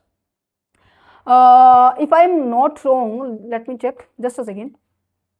आप लोग ना इसको, मतलब बहुत इंटरेस्टिंग है ये चैप्टर, जबरदस्त है। ये आया था बच्चे, हाँ, ब्रिटन वुड कॉन्फ्रेंस हुई थी हमारी, यस, ब्रिटन वुड कॉन्फ्रेंस हुई थी। उस कॉन्फ्रेंस के अंदर, वाशिंगटन के अंदर कॉन्फ्रेंस के अंदर ये डिसाइड किया गया था कि हमारे पास फंड की कमी है, तो उस दौरान हमारे पास IMF एंड वर्ल्ड बैंक, ये 2 आए थे जिसे हम IDR के नाम से भी जानते हैं, international development bank of India, ये इससे कुछ पॉइंट है, ठीक है। समझ पा रहे हैं या नहीं पा रहे? यस एवरीवन, समझ में आया? अच्छा, अब WTO के बारे में पता लग गया, WTO क्या फंक्शंस रोल अदा करता है ये पता लग गया। अब बात करते हैं भाई WTO बना कैसे है। ये ऐसा है कि कोई अकेला व्यक्ति संभाल रहा है, या ऐसा है कि कोई ग्रुप है, या फिर लेवल्स हैं, उनको समझते हैं। जो WTO है ना बेटे, वो सबसे पहले यहाँ पर आता है ministry of conference. Yes, ministry of conference जो मेन टॉप लेवल होती है। फिर उसके बाद आप लोगों के पास आएगा, एक सेकेंड में, आई थिंक मैंने इसका बड़ा चार्ट, हाँ ये रहा। सबसे पहले हमारे पास नजर आ रहा होगा आप लोगों को, सबसे पहले आ जाता है ministry of conference. Ministry of conference का समझो इस बात को, फिर आप लोगों को थ्योरी एज इट इज समझ में आ जाएगी। मिनिस्ट्री ऑफ कॉन्फ्रेंस का वर्क क्या होता है कि जो मेन डिसीजन होगा ना वो ये वाले लेगा। कौन? मिनिस्ट्री ऑफ कॉन्फ्रेंस लेगा, ठीक है। इसके अंदर 3 डिपार्टमेंट काम करते हैं। पहला डिपार्टमेंट क्या है? General council meeting as a dispute settlement body. Means कि अगर कोई भी झगड़ेबाजी हुई ना किसी भी 2 कंट्रीज के बीच में, कोई भी तरीके का झगड़ा है, वो ये डिपार्टमेंट संभालेगा। कौन? आपकी general council meeting as a dispute settlement body. अच्छा, नेक्स्ट डिपार्टमेंट आ जाता है जनरल काउंसिल, जो कि simple day to day activity हो गई है, ठीक है, और जो नॉर्मल ऑपरेशंस होती हैं वो संभालेंगे। और इस नॉर्मल ऑपरेशन के अंदर ही हमारे वो 3 पॉइंट्स आते हैं। कौन कौन से? Council for the trade in goods, council for the trips, trips that means intellectual property rights के बारे में बात की जा रही है, और नेक्स्ट है council for the trade services के बारे में। समझ में आ रहा है या नहीं आ रहा? Yes everyone, yes everyone. फिर तीसरा डिपार्टमेंट आता है general council meeting as a trade policy review body. Trade policy review body का मतलब क्या है? ये वो बॉडी है जो चेक करेगी कि भाई पॉलिसी ढंग से अप्लाई हो रही है नहीं हो रही है डिफरेंट डिफरेंट कंट्रीज के ऊपर। तो आप लोगों को WTO का ऑर्गेनाइजेशनल स्ट्रक्चर समझ में आया कि भाई 3 डिपार्टमेंट है, 3 डिपार्टमेंट के अंदर जो जनरल काउंसिल है वो बाकी के 3 डिपार्टमेंट और संभालते हैं। समझ में आया? यस एवरीवन, यही चीजें यहाँ पर लिखी हुई है, ये diagram as it is same है, तो आप इसको पढ़ लेना। जो मिनिस्ट्री ऑफ कॉन्फ्रेंस है 2 साल के अंदर एक बार जरूर मिलेगी, मीट एवरी 2 ईयर। और जनरल काउंसिल आपके महीने उनके महीने डिसाइड होते हैं कि कब कब क्या कुछ होने वाला है, ठीक है। अच्छा, ये वही है जो अभी हम आगे डिस्कस करेंगे कि भाई गैट्स क्या होते हैं, जिसके अंदर सर्विसेज इंक्लूड होती हैं। Got it? जितनी भी सर्विसेज है जैसे बैंकिंग की, इंश्योरेंस की, टेली कम्युनिकेशंस की, ठीक है, टूरिज्म की, एजुकेशन की, सारी की सारी इंक्लूड होगी, क्योंकि पहले सर्विसेज का कोई ऑप्शन ही नहीं था। ओके जी। अच्छा, ट्रिम्स का मतलब होता है ट्रेड रिलेटेड इन्वेस्टमेंट मेजर्स, वो आगे हम डिस्कस करेंगे, ट्रिप्स भी हम आगे डिस्कस करेंगे। Got it? WTO और गैट के बीच में क्या आप लोगों को अब डिफरेंस आसानी से समझ में आ जाएगा कि भाई WTO कब आया था? 1995 में आया था। गैट कब आया था? 1947 में आया था, सेकेंड वर्ल्ड वॉर के दौरान, ठीक है। इसके अंदर केवल गुड्स के ऊपर ही डीलिंग की जाती थी। यहाँ पर क्या है? गुड्स भी है, सर्विसेज भी, इंटेलेक्चुअल प्रॉपर्टी राइट भी, इन्वेस्टमेंट भी है। ये स्कोप थोड़ा वाइड है, यहाँ पर ये लिमिटेड है, ठीक है। डिस्प्यूट सेटलमेंट बॉडी किसमें थी? WTO में थी। इसमें कोई ऐसा कोई कॉन्सेप्ट ही नहीं था। इसका नेचर क्या है? ये परमानेंट इंटरनेशनल ऑर्गेनाइजेशन है WTO, बट गैट क्या था? जस्ट एक एग्रीमेंट था, वो और कुछ नहीं था, ठीक है। समझ में आया? चलो तो फिर अब नेक्स्ट टॉपिक जो हम बात कर रहे हैं वो है हमारा ट्रिम्स। ट्रिम्स क्या होता है उसके बारे में समझते हैं। Agreement on the trade related investments measure के बारे में बात की जा रही है। यस एवरीवन, ट्रिम्स का मतलब क्या है कि trade related investment measures. Means कि जब फॉरेन कंट्री क्या कर रही है, हमारे कंट्री के अंदर इन्वेस्टमेंट कर रही है ना, तो पहले बहुत ज्यादा रिस्ट्रिक्शंस होती थी कि भाई तुम इन्वेस्टमेंट यहाँ इस एरिया में कर सकते हो। अगर इन्वेस्टमेंट फॉर एग्जांपल मैं कहूँ, फॉरेन कंट्री है, मान लीजिए UK के इन्वेस्टर्स हमारे इंडिया के अंदर इन्वेस्ट करने के लिए आ रहे हैं, ठीक है, इंडिया के अंदर इन्वेस्ट करने के लिए आ रहे हैं। तो इंडिया की गवर्नमेंट ने, पता है पहले के टाइम में बात की जा रही है कि आप लोगों को कॉन्सेप्ट समझ में आ जाए। पहले होता था कि आप चलो ठीक है इन्वेस्टमेंट कर लो, बट पहले 40% तक ही इन्वेस्टमेंट होती थी। कहते हैं अच्छा जी, और इन्वेस्टमेंट जब आप कर रहे हो ना, हमारे एरिया के अंदर बिल्डिंग्स बना रहे हो, तो सिंपल सी बात है आप हमारे एरिया से ही रॉ मटेरियल परचेज करेंगे। कहते ये कैसी जबरदस्ती है? कहते ये तो होना ही चाहिए। दूसरा, आप हमारे इंडिया के अंदर चीजें बना रहे हो ना, तो हम उस सामान को एक्सपोर्ट भी करेंगे। कहते हैं अच्छा जी, जितना सामान आप हमारी कंट्री का यूज करेंगे ना, तभी हम आपकी कंट्री का कोई सामान यूज करने के लिए आएंगे। कहते अच्छा, मतलब कि आप हमें काम दो, हम आपको देंगे।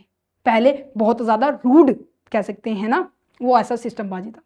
तो ये अब समझिए क्या कह रहा है, इट रेफर टू द, क्योंकि ट्रिम्स के अंदर ना रूल्स आए थे, पॉलिसीज आई थी, जो कि किसने बनाई थी? सरकार ने बनाई थी। किस लिए बनाई थी? भाई जितनी भी फॉरेन कंट्रीज आ रही है ना, उनको आप अट्रैक्ट कर सके, ना कि उनको ये कहे कि भागो, मतलब अपने रूल देख के वैसे ही भाग जाते हैं वैसे लोग, है ना। तो सरकार ने कुछ ऐसी रूल्स एंड पॉलिसी बनाई जिसके थ्रू आप कंपनी के जितने भी फॉरेन कंट्री के जो इन्वेस्टर्स है ना, उनको आप अट्रैक्ट कर। तो अब इसको पढ़ते हैं, क्या कहता है ये ट्रिम्स क्या है, इसकी स्टैंडर्ड फॉर्म आपको याद रखनी की ट्रिम्स की फुल फॉर्म क्या है। ट्रेड रिलेटेड इन्वेस्टमेंट मेजर्स के बारे में बात की जा रही है। मीन्स कि जब भी हम ट्रेड करेंगे, देखो इन्वेस्टमेंट पहले मैंने आपको बताया, इस प्रोसेस को आप लोग ध्यान में रखना है जब आप थ्योरी लिख रहे हैं, क्योंकि एग्जाम्पल्स बहुत ज़्यादा इंपॉर्टेंट होते हैं, ठीक है। जो ट्रिम्स है उसके अंदर क्या डिफाइन किया गया कि भाई क्या रूल्स है, क्या पॉलिसी है, किसने बनाई थी? सरकार ने बनाई थी। क्यों बनाई थी? क्योंकि ये जो रूल्स है, ये जो पॉलिसीज है, टर्म कंडीशंस हैं, ये सरकार इसलिए बनाती है कि जो फॉरेन कंट्री हमारी कंट्री के अंदर जब इन्वेस्टमेंट करने के लिए आ रही है तो वो रूल वो जरूर फॉलो करे, ठीक है। क्यों करें? क्योंकि इससे हमारी इंडियन इकोनॉमिक भी, डोमेस्टिक इंडस्ट्री भी प्रोटेक्ट रहेगी। अगर ज़्यादा ही कोई फॉरेन कंट्री हमारे एरिया के अंदर आकर इन्वेस्टमेंट करने लग जाए या फिर ज़्यादा कंट्रोल अपने हाथ में लेना स्टार्ट कर दे तो हम दोबारा से डिपेंडेंट हो जाएंगे। दैट्स अ रीज़न कि गवर्नमेंट ने क्या बनाई, रूल्स पॉलिसीज बनाई कि ये भी ना लगे कि भाई बिल्कुल ही रोका गया है कि तुम लोग इन्वेस्टमेंट नहीं कर सकते। ऐसा भी नहीं है कि हम बिल्कुल फ्री फ्लो ही कहेंगे कि जैसा चाहे वैसे कर सको। तो एक मतलब प्रिस्क्राइब वे से आप कर सकते हो हर चीज़, ठीक है। When they invest, foreign company के बारे में बात की जा रही है, when they invest in a country which may affect the international trade, these rules create under the WTO organizations। क्योंकि जो ट्रिम्स है ना बच्चे, ये WTO के अंदर ही इसके बारे में बात रखी गई थी कि भाई यहाँ पर इन्वेस्टमेंट के रिगार्डिंग कोई कॉन्सेप्ट नहीं है, तो WTO में इसको भी ऐड ऑन किया गया था।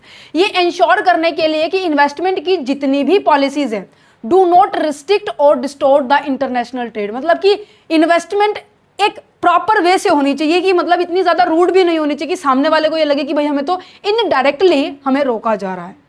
ट्रिम्स कंसेप्ट को इंट्रोड्यूस ही क्यों किया गया था? वही सेम जो मैंने आप लोगों को समझाया, इसको पढ़ना है। Before the creation of the WTO के बनने से पहले की बारे में बात की जा रही है।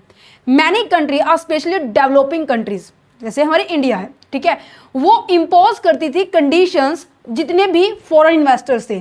कैसी कंडीशन इनके ऊपर लगाती थी कि जो मैंने आपको बताया कि भाई आप लोगों को लोकल रॉ मटेरियल्स क्या करने पड़ेंगे, यूज ही करने पड़ेंगे। मींस कि जिस कंट्री में, जैसे मान लीजिए यूके, मैंने आप लोगों को बताया ना यूके इंडिया के अंदर इन्वेस्टमेंट कर रहे हैं, तो इंडिया वाले क्या कर रहे हैं कि अगर तुम लोग इन्वेस्टमेंट कर रहे हैं तो हमारे एरिया के थ्रू ही जो रॉ मटेरियल बन रहा है, ठीक है, उसी को आप अपने वहां पर यूज करेंगे।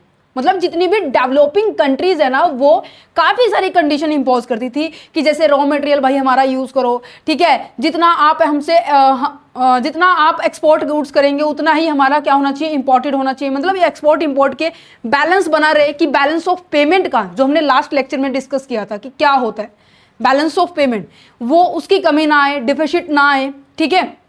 limiting the amount of import as a company could be make, so these policies sometimes distort the international trade। and किसको वैसे रोका टोकी पसंद होती है? ये तो इंटरनेशनल लेवल पे बात की जा रही है, तो इस तरीके से रोका टोकी बात की जा सके या फिर इतने ज़्यादा स्ट्रिक्ट कंडीशंस कोई भी फॉलो नहीं करेगा। सो इस वजह से इन सभी को रिमूव करने के लिए यहाँ पर ट्रिम्स लाया गया था, ठीक है। Remove the trade distortion investment measures and fair competition होना चाहिए, इक्वल ट्रीटमेंट मिलनी चाहिए। ये नहीं है कि फॉरेन से आ रहा है तो उनसे भैंसा भैंसी करे या फिर उनको अलग ट्रीटमेंट दी जाए, जैसे कि हमारी डोमेस्टिक कंपनी को अलग दी जा रही है और उनको अलग दी जाए। कहते नहीं, ऐसा नहीं होना चाहिए। फेयर नेशन ट्रीटमेंट होनी चाहिए कि जैसा हम अपनी कंट्री को ट्रीट कर रहे हैं वैसा ही फॉरेन कंट्री के इन्वेस्टर्स के साथ ट्रीटमेंट होनी चाहिए। यस या नो? अब जो ट्रिम्स की है ना बच्चे, टाइप्स हैं, दो ही टाइप है। एक तो आपकी पॉजिटिव ट्रिम्स होती है, एक आपकी नेगेटिव ट्रिम्स होती है। पॉजिटिव ट्रिम्स क्या है? जितने भी इन्वेस्टर्स है ना, ठीक है, जितने भी इन्वेस्टर्स है कहीं पर भी इन्वेस्ट कर रहे हैं उनके लिए फायदे वाली बात करते हैं। नेगेटिव ट्रिम्स क्या कहते हैं? वो सारी बातें हैं जो कि कहीं ना कहीं प्रॉब्लम क्रिएट कर रहा है फॉरेन के जितने भी इन्वेस्टर्स हैं। तो जो हम पढ़ने जा रहे हैं पॉजिटिव एंड नेगेटिव, नेगेटिव को रिमूव करने के ऊपर बात चल रही है जो कि WTO में डिस्कस की गई है। पॉजिटिव तो बढ़िया है ही है। तो positive TRIMs are the incentives, positive नाम से ही बात कर रहे हैं। इंसेंटिव्स है मतलब कि जो भी इन्वेस्टर्स है ना बेटे, जैसे मैंने आपको एग्जांपल दिया, यूके इंडिया के अंदर इन्वेस्ट कर रहा है, तो इंडिया काफ़ी सारी स्कीम बताएगी कि अगर जो भी फॉरेन कंट्री हमारे यहाँ पर इन्वेस्टमेंट करेगी तो उसको हम टैक्स में बेनिफिट देंगे, उनकी प्रोसीजर कम करेंगे, फॉर्मेलिटी कम होगी, लिमिट बढ़ा दी जाएगी, शेयरिंग इन्वेस्टमेंट बढ़ा दी जाएगी। मतलब कि सामने वाले को ये लगे कि हाँ हमें बुलावा दिया जा रहा है और आओ हमारे यहाँ पर इन्वेस्ट करो। ये समझ में आया? तो यहाँ पे ध्यान से समझना कि ट्रिम्स आर द इंसेंटिव्स और the benefit given by the government to encourage the companies to invest in the particular countries और द रीजन्स। ये मेजर करता है किस चीज के लिए कि इन्वेस्टमेंट बढ़े, ना कि रेस्ट्रिक्ट करे। तो काफी सारे पॉइंट जैसे कि टैक्स इंसेंटिव्स प्रोवाइड करना, टैक्स हॉलीडेज हो गया, सब्सिडीज हो गया, और फाइनेंस के रिगार्डिंग आप लोगों को हेल्प प्रोवाइड की जाना, और एम्प्लॉयमेंट्स के अंदर तो बढ़ोतरी होती है। नेगेटिव ट्रिम्स क्या है? जो कि रेस्ट्रिक्ट करती है फॉरेन के इन्वेस्टर्स को कि रुक जाओ, हम तुम्हें मना कर रही हैं। वो काफी सारी रेस्ट्रिक्शंस है, वो पढ़ेंगे। क्या लिखा हुआ है? Negative TRIMS are the restrictions और the condition impose on the foreign companies when they invest in the country. जब भी कंट्री के अंदर इन्वेस्टमेंट होती है तो फॉरेन कंट्री के ऊपर वो लिमिट्स लगाई जाती है, और वो लिमिट्स हैं वो कहीं ना कहीं रोक लगा रही है कि भाई डोमेस्टिक हमारी मार्केट में मत आओ। वो क्या क्या हो सकती है? जैसे कि प्रोडक्ट मैंडेटिंग। प्रोडक्ट मैंडेटिंग का मतलब क्या है कि the government may require a foreign company to produce the certain goods for the domestic market as a condition for the investment. कहने का मतलब यह है कि जब दूसरी कंट्री हमारे यहाँ पर इन्वेस्ट करने के लिए आ रही है तो कह रहे हैं कि भाई तुम कोई ऐसा प्रोडक्ट हमारी कंट्री के लिए बनाओ। First you have to manufactured या फिर प्रोड्यूस, कहें कि पहले आप वो गुड्स हमारी कंट्री के लिए यूज करने के लिए बनाए, देन उसके बाद आप अपना काम करेंगे। तो ये कंडीशंस रखी गई है, ठीक है। Produce the certain goods for the domestic market as a condition for the investment, फिर उसके बाद आप लोग इन्वेस्टमेंट कर सकते हो। एक्सपोर्ट बैलेंसिंग का मतलब क्या है कि भाई जितना आप हमसे सामान खरीदेंगे फिर हम भी आपसे उतना ही करेंगे, वो बैलेंस ऑफ पेमेंट को मेंटेन करने के लिए ये इसलिए बनाया गया रिस्ट्रिक्शंस है। A company may be required to export the goods equally to the volume of the goods it import. जितना सामान हम मंगवाएंगे उतना ही सामान आप भी मंगवाएंगे हमसे, तो फिर सही रहेगा, अदरवाइज हम तो मंगवाते रहेंगे। Local content requirement, that means ये कहा जा रहा है कि जिस भी कंट्री में आप इन्वेस्टमेंट करेंगे उस कंट्री के रॉ मटेरियल, उस कंट्री की मशीनरी, उस कंट्री की मैन पावर, उस कंट्री की हर चीज़, हर रिसोर्सेज को आपको यूज़ करना है जब आप हमारे एरिया में इन्वेस्टमेंट के लिए आ रहे हैं। मान लीजिए कोई भी टेक्सटाइल है, कोई भी ऑटोमोबाइल की जो कंपनीज है वो यहाँ हमारे इंडिया के अंदर आ रही है, तो उनको बोला जा रहा है कि भाई आप हमारे एरिया के स्पेयर पार्ट्स हो गए, टूल हो गए हैं, मशीनरी हो गई है, लेबर हो गई है, वो आप हमारे यूज़ करें, आप अपने एरिया से नहीं लेकर आएंगे। कहते हैं अच्छा जी, तो ये रोकने के तरीके हैं या नहीं है? तो इसी के बेसिस पे ट्रिम्स का एग्रीमेंट आया था WTO के अंदर, और ये बताया गया था कि इन सभी चीज़ों को हम रिमूव करेंगे जो अभी हमने पढ़े हैं रिस्ट्रिक्शंस को, ठीक है। जो ये अभी आप नीचे पढ़ेंगे कि जो प्रोहिबिटेशंस थी अंडर द ट्रिम्स के, उनको रिमूव करने के लिए हमारे यहाँ पे WTO का कॉन्सेप्ट आया था। यस एवरीवन, क्लियर हो रहा है? अच्छा, ट्रिम्स के एग्रीमेंट के जो प्रिंसिपल्स हैं, दो प्रिंसिपल जो मैं आप लोगों को ऑलरेडी डिस्कस कर चुकी हूँ, गैट में डिस्कस किया था, और मैंने आपको क्या बताया था कि भाई जो चीज़ें गैट में है वो तो रहेंगी, साथ में कुछ और पॉइंट्स है वो याद करने, और ये चीज़ें तो हमने पहले ही पढ़ी थी कि भाई नेशनल ट्रीटमेंट देना मीन्स कि जब भी कोई नेशनल फॉरेन कंट्री के जो इन्वेस्टर्स हमारे एरिया के अंदर आ रहे हैं तो उनको सेम ट्रीटमेंट देना जैसे कि हम अपनी डोमेस्टिक कंट्रीज को देते हैं, डोमेस्टिक कंपनीज को देती है। तो foreign company must be treated as a same as a domestic company. जो फॉरेन की जितनी भी कंपनी हमारे एरिया के अंदर आ रही है उनको हम वैसे ही ट्रीटमेंट करेंगे, उनके साथ वैसा ही व्यवहार करेंगे जैसे कि हम अपने एरिया की कंपनीज को करती हैं, ठीक है। उनके साथ किसी भी तरीके का डिस्क्रिमिनेशंस, या मैं कहूँ कि उनके ऊपर स्पेसिफिक रिस्ट्रिक्शंस, या फिर मैं कहूँ कि उनको मतलब कि हम अपना ही परिवार मान के चलने वाली बात कह रहा है। प्रोहिबिटेशंस ऑफ द क्वांटिटेटिव रिस्ट्रिक्शंस के बारे में बात की जाए, मीन्स की जो लिमिट कोटा, मैं कहूँ कि नहीं तुम तो इस एक साल के अंदर 1000 टन ही सामान बना सकते हो, भाई इस लिमिट को हटाओ। प्रोहिबिटेड करना, रोकना है, क्वांटिटेटिव मात्रा में जो रिस्ट्रिक्शंस लगाई गई है उसको रोका जा रहा है। ओके, यस एवरीवन, समझ में आया ट्रिम्स सीधा सीधा क्या है, ठीक है। अब नेक्स्ट टॉपिक के ऊपर बढ़ते हैं जो कि बात करता है ट्रिप्स के ऊपर। ट्रिम्स दोनों आपके WTO के ही पार्ट है। WTO ने, आपको मैंने बताया था कि WTO ने क्या किया था, 3 नए कॉन्सेप्ट लेकर आया था। अरे कहाँ गया, 3 नए कॉन्सेप्ट लेकर आया था WTO। Yes you know, goods के बारे में हमने बात कर ली जो कि गैट भी लेकर चल रहा है। सर्विसेज दैट मीन्स आपकी जो बैंकिंग की है, ट्रांसपोर्टेशन की है, टेलीकम्युनिकेशंस की है, इंफ्रास्ट्रक्चर की है, इंश्योरेंस की है, वो सारी की सारी चीज़ें भी यहाँ पे ऐड ऑन की गई थी। ठीक है, इन्वेस्टमेंट हमने पढ़ लिया है, ट्रिम्स हमने पढ़ लिया है, ट्रेड रिलेटेड इन्वेस्टमेंट मेजरमेंट जो सिस्टम है। अब हम पढ़ते हैं IPR। IPR का मतलब क्या है? Trade related aspect of the intellectual property. Intellectual property का मतलब क्या है? अब देखो, मान लीजिए आपने कुछ सामान बनाया है अपनी नॉलेज को यूज करके, आपने कोई प्रोसेस बनाई है, मान लीजिए आपके पास कोई डिश है, ठीक है, खाने की, और वो डिश क्या है, आपने उसकी प्रोसेस बस आपने फर्स्ट टाइम ट्राई किया था और वो बहुत अच्छे टेस्ट में बनी है। तो उसकी इन्वेंशन किसने किया? आज से पहले कभी भी कोई डिश, वो वैसी डिश जो आपने बनाई है वो अभी तक मार्केट में नहीं आई है, तो ऑब्वियस है उसकी इन्वेंशन किसने की बेटे? आपने की है, नहीं की? यस एवरीवन, आपने की है। तो आपको ये राइट है कि आपने जो चीज़ें बनाई है ना, जो प्रोसेस में लेकर आपने जो चीज़ बनाई है उसको अगर मार्केट में लेकर आ रहे हो, मार्केट में सबको पसंद आ रही है, तो क्या किया है आपने? कोई चीज़ इन्वेंट करी है, आपका जो आइडिया एग्जीक्यूट हुआ है। तो उस आइडिया को एग्जीक्यूट होने के बाद आपको स्पेसिफिक एक कोडिंग दी जाएगी कि आपकी उस आइडिया को कोई पर्सन चुरा ना सके। दैट मीन्स ऐसी इंटेलेक्चुअल प्रॉपर्टी, दैट मीन्स मैं ये कह सकती हूँ आप कोई इन्वेंटर्स हो गए हैं। ठीक है, आपने जो भी बनाया है आपके पास ही वो राइट रहने वाला है ना। जैसे मैं ये कहूँ कि पहले क्या होते थे, गाने बहुत ज़्यादा चोरी होते थे, जो 2000 के टाइम के बारे में बात की जाए तो जितने भी रील आती थी ना यूट्यूब पे, गाने जब सुनते थे तो उसके ऊपर ना बीच में, गाने चलते चलते के बीच में उस पर्टिकुलर सिंगर का ऐसे लोगो नजर आता था, बीच में ऐसे चल रहा है वो, ठीक है, तो बीच में या ऊपर नीचे ऐसे ऐसे घूमता रहता था वो, कौन प्रोड्यूसर है, कौन ये है, कौन है, कि कोई किसको चुरा ना ले।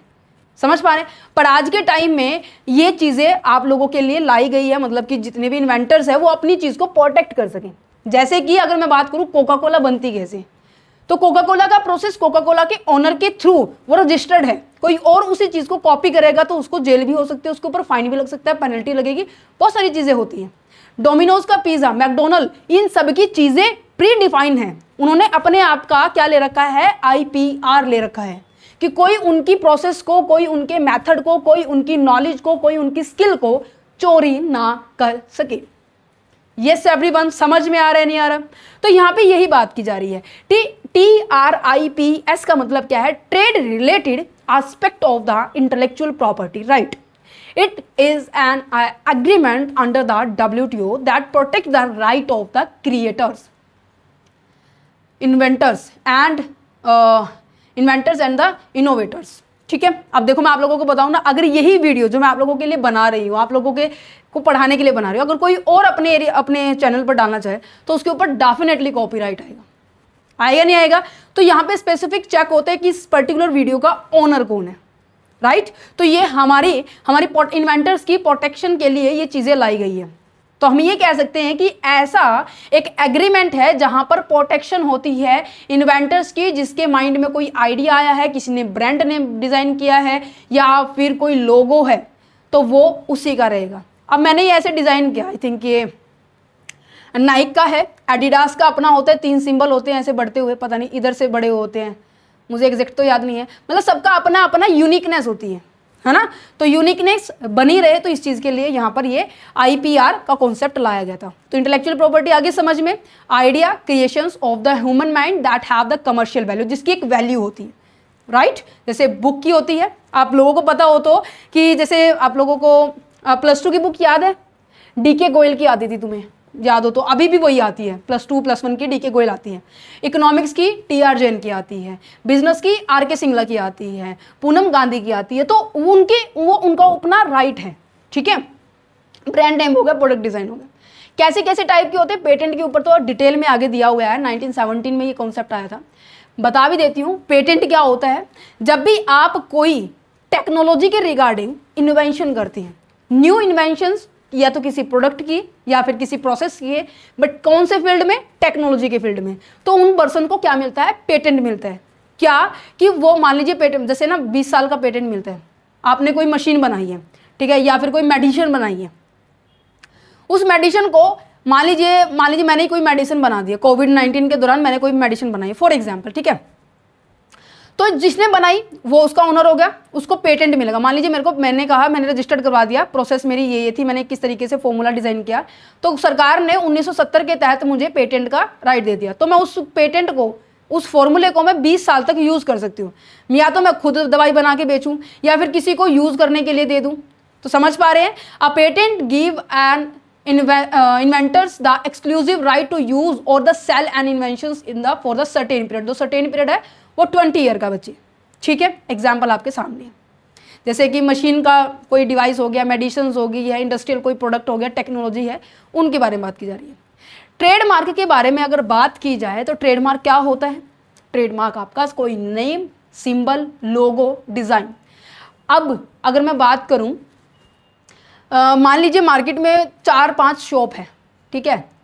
एक शॉप का नाम है श्री श्याम है, श्री श्याम है, एक शॉप का नाम है श्याम है, एक शॉप का नाम है श्री श्याम जी लगा दिया। मतलब कि कोई भी एक दुकान क्या नहीं होगी, सिमिलर नेम की नहीं होगी। तो क्यों नहीं होगी? क्योंकि उनको ट्रेडमार्क मिला हुआ है अपनी अपनी स्पेसिफिक। जैसे कंपनीज होती है, टाटा है, रिलायंस है, ये सारी की सारी अपना अपना अलग अलग नेम है, उनका लोगो है, सिंबल है, डिजाइन, एक दूसरे को कॉपी नहीं कर सकता। इवन चाहे सिंगल डिफरेंस क्रिएट करता हूँ। कॉपीराइट जैसे मैंने आपको बताया, बुक पे होता है, सॉन्ग पे होता है, फिल्म के ऊपर होता है, पेंटिंग के ऊपर होता है।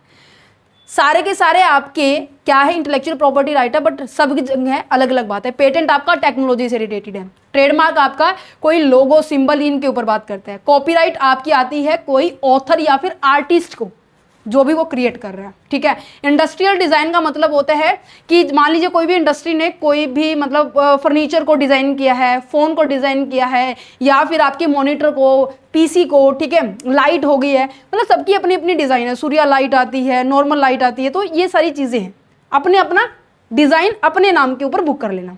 ट्रेड सीक्रेट्स के बारे में बात की जाए कि किस प्रोसेस से कोई चीज बनी है, आपको पता है कोका कोला ने अभी तक डिफाइन नहीं किया है कि उसकी कोका कोला कैसे बनती है। बाकी क्योंकि जब भी सामान बनता है ना तो वो रजिस्टर्ड होते हैं, तो यहाँ पे सीक्रेट फॉर्मूला, यहाँ पे कोका कोला फेमस है कि उन्होंने अभी तक डिफाइन नहीं किया कि कैसे बनती है। जियोग्राफिकल इंडिकेशंस के बारे में बात की जाए, हर एरिया के हिसाब से भी पॉपुलैरिटी होती है। जैसे अब हमारे भारत के अंदर इतने सारे स्टेट हैं, ठीक है, सबकी अपनी अपनी यूनिकनेस है, सबकी अपनी अपनी पहचान है। इवन स्टेट के अंदर भी जो डिस्ट्रिक्ट होते हैं उनकी भी अपनी अपनी पहचान है। फॉर एग्जाम्पल जैसे इंडिया के बारे में बात की जाए तो इंडिया में जितने भी फसल से, खेतों से जो भी सामान प्रोड्यूस होता है, जैसे कि राइस हो गया है, गेहूं हो गया है, ठीक है, बाजरा हो गया है, कोई भी दाल हो गई है, वो प्रसिद्ध है, वो यहाँ से, हमारे यहाँ से एक्सपोर्ट ज़्यादा होती है, ठीक है। अगर फ्रांस से बात की जाए वहाँ पे चिंपैंजी, और द स्कॉटलैंड से बात की जाए तो वहाँ से विस्की के बारे में बात की जाए।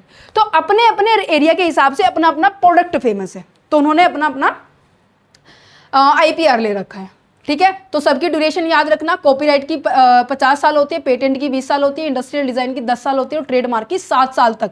उसके बाद कोई और अगर उसी चीज़ का कुछ बना रहा है तो वो उसके नाम हो जाएगा।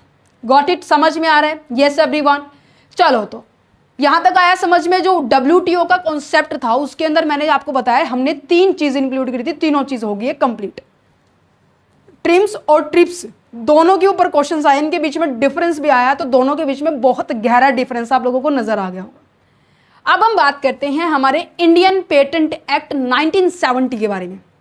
1970 के अंदर इंडियन पेटेंट आया था, जो मैंने आपको बताया। पेटेंट क्या होता है? जब भी हम कोई टेक्नोलॉजी से रिलेटेड कोई मेथड या फिर कोई प्रोसेस को डिजाइन करते हैं, तो उस दौरान 1970 एक्ट के दौरान जो भी इन्वेंटर है, जो भी क्रिएटर है, उसको क्या दिया जाता है? एक नंबर दिया जाता है कि भाई आप इस नंबर के थ्रू ये प्रोडक्ट आपके नाम पे हो गया, ये प्रोसेस आपने की है, दैट्स इट। आप उसको यूज कर सकते हैं, देन सेल कर सकते हैं। ओके, जैसे कि मेडिसिन का मैंने एग्जांपल दिया। इन्वेंशन का मतलब क्या हुआ? कोई भी नया यूजफुल प्रोडक्ट डिजाइन करना, कोई भी नई प्रोसेस या मेथड को डिजाइन करना, कोई भी मशीन या फिर कोई डिवाइस बनाना, कोई भी सब्सटेंस प्रोड्यूस करना कि वो मैन्युफैक्चरिंग प्रोसेस में यूज हो। वो समझ में आया? पर आपको याद रखना, इन 3 एरिया के अंदर आपको पेटेंट की क्लियरली मेंशन किया गया है। आपको यहाँ पर रिक्वायरमेंट नहीं होती है, पब्लिकली अनाउंस होती है कि भाई ये चीज़ें हमने यूज़ की है, ये चीज़ें यहाँ पर इस तरीके से इंग्रेडिएंट इसके अंदर यूज़ हुआ है। कौन कौन से है? एग्रीकल्चर। अब आप ये समझना, जो भी चीज़ें ना हमारे देश के लिए फेवरेबल है, पब्लिक इंटरेस्ट के लिए इंपॉर्टेंट है, तो वो चीज़ें अनाउंस ज़रूर होगी मार्केट में। जैसे कि एग्रीकल्चर, अब हर कोई आराम से खेती बाड़ी कर सकता है। ह्यूमन या फिर एनिमल की ट्रीटमेंट कैसी होती है, मेडिकल एंड सर्जिकल ट्रीटमेंट कैसी होती है वो। एटॉमिक जो एनर्जी है वो किस तरीके से कॉन्सेप्ट लाया गया है वो चीज़, ठीक है।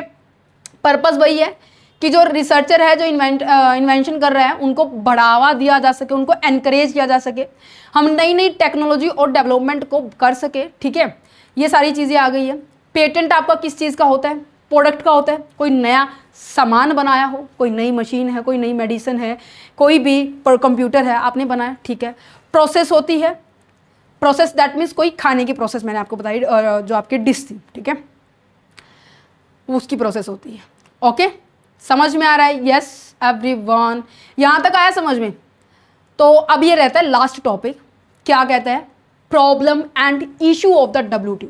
अब इतनी सारी बातें हमने इसके बाद किसके बारे में बात की है, इसके फेवरेबल पॉइंट की, मतलब अच्छी अच्छी बातें डिस्कस की है कि WTO ने ये अच्छा किया, WTO ने गुड्स, पहले गुड्स के बारे में डिस्कशन होती थी, सर्विसेज के बारे में कोई कॉन्सेप्ट नहीं था, इन्वेस्टमेंट के बारे में कोई कॉन्सेप्ट नहीं था, और इंटेलेक्चुअल प्रॉपर्टी के बारे में कोई कॉन्सेप्ट नहीं था, है ना। अब इसकी कुछ प्रॉब्लम भी डिस्कस कर लेते हैं ना, क्योंकि हर पहलू के हर सिक्के के दो पहलू होते हैं, एक पॉजिटिव एंड एक नेगेटिव। अब नेगेटिव की ओर बढ़ते हैं। ओरिगो राउंड आया था, जल्दी रिकॉल करो कब आया था, जल्दी जल्दी हमें याद भी करना है, क्योंकि ये पॉइंट ना आपको एग्जाम में लिख कर आने हैं और ये चैप्टर बहुत ज़्यादा इंपॉर्टेंट है। ओरिगो राउंड कब आया था, कब हुआ था? ये आपका राउंड 8th राउंड था, जिसके अंदर ये डिस्कस किया गया था 1986 में हुआ था और 1993 में ये कंप्लीट हो गया था, है ना। इसमें ये डिस्कस किया गया था कि जो WTO है ना, उसको लाया जाएगा और इंटरनेशनल लेवल पर हम अपने ट्रेड को एक्सपैंड करेंगे। कोई भी प्रॉब्लम आ रही है या फिर डिस्प्यूट्स हो रहा है, उनके रिगार्डिंग हर चीज़ को लाया गया था। अब काफ़ी सारे इश्यूज भी हैं। इशू क्या है? Issue related to the trade in a services. Trade in a services तो ये लाया गई थी, क्या क्या थी? ट्रांसपोर्ट की थी, बैंकिंग की थी, इंश्योरेंस की थी, टेलीकम्युनिकेशन की थी, टूरिज्म की थी, प्रोफेशनल सर्विसेज थी। और उसमें यह भी बताया गया था कि सारी की सारी कंट्री को इक्वल ट्रीटमेंट देनी है, ट्रांसपेरेंसी रहनी चाहिए, इंफॉर्मेशन को हम एक दूसरे के साथ शेयर करेंगे। कहते ये तो हमने पढ़ लिया, जो अभी तक हमने डिस्कस किया है। प्रॉब्लम क्या है? प्रॉब्लम ये है कि जब आप किसी डेवलप्ड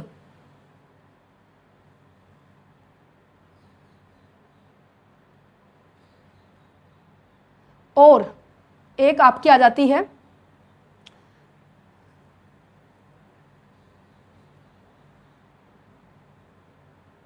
डेवलपिंग कंट्री।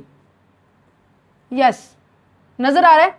अगर हम किसी डेवलप्ड कंट्री के साथ डेवलपिंग कंट्री कनेक्शन बना रही है ट्रेड करने में, मल्टीनेशनल कॉरपोरेशंस कंपनीज क्या कर रही है ट्रेड करने के लिए, एक डेवलपिंग कंट्री एक डेवलप्ड कंट्री, तो ये बहुत बड़ा टास्क होता है एक डेवलपिंग कंट्री के साथ कि वो उसके लेवल को मैच करे, क्योंकि डेवलप्ड कंट्री का स्टैंडर्ड बहुत ज़्यादा हाई होता है, चाहे वो प्रोडक्ट बनाने से ले लीजिए, सर्विस देने से ले लीजिए, हर चीज़ में डिफरेंस अलग से समझ में आ जाएगा तुम्हें। अगर मैं USA का और हमारी इंडिया के साथ कंपैरिजन करूं, समझ में आया? तो एक लार्ज मैन्युफैक्चरिंग, जो लार्ज मल्टीनेशनल कंपनीज हैं, वो ज़्यादा डोमिनेंट होती है हर चीज़ में। अब सर्विस सेक्टर के बारे में बात की जाए तो सर्विस सेक्टर आ जाएगा। Domestic companies may not be able to compete with the foreign companies, foreign firms, that's the main problem। Anti dumping measures भी होती हैं। एंटी डंपिंग का पहले मतलब समझो, एंटी डंपिंग, पहले डंपिंग का मतलब समझो, एंटी तो तुम्हें वैसे ही समझ में आ, तुम्हें तो वैसे ही पता होगा एंटी का मतलब क्या होता है। डंपिंग का मतलब होता है, फॉर एग्जाम्पल, इसका एग्जाम्पल समझना, मैं ये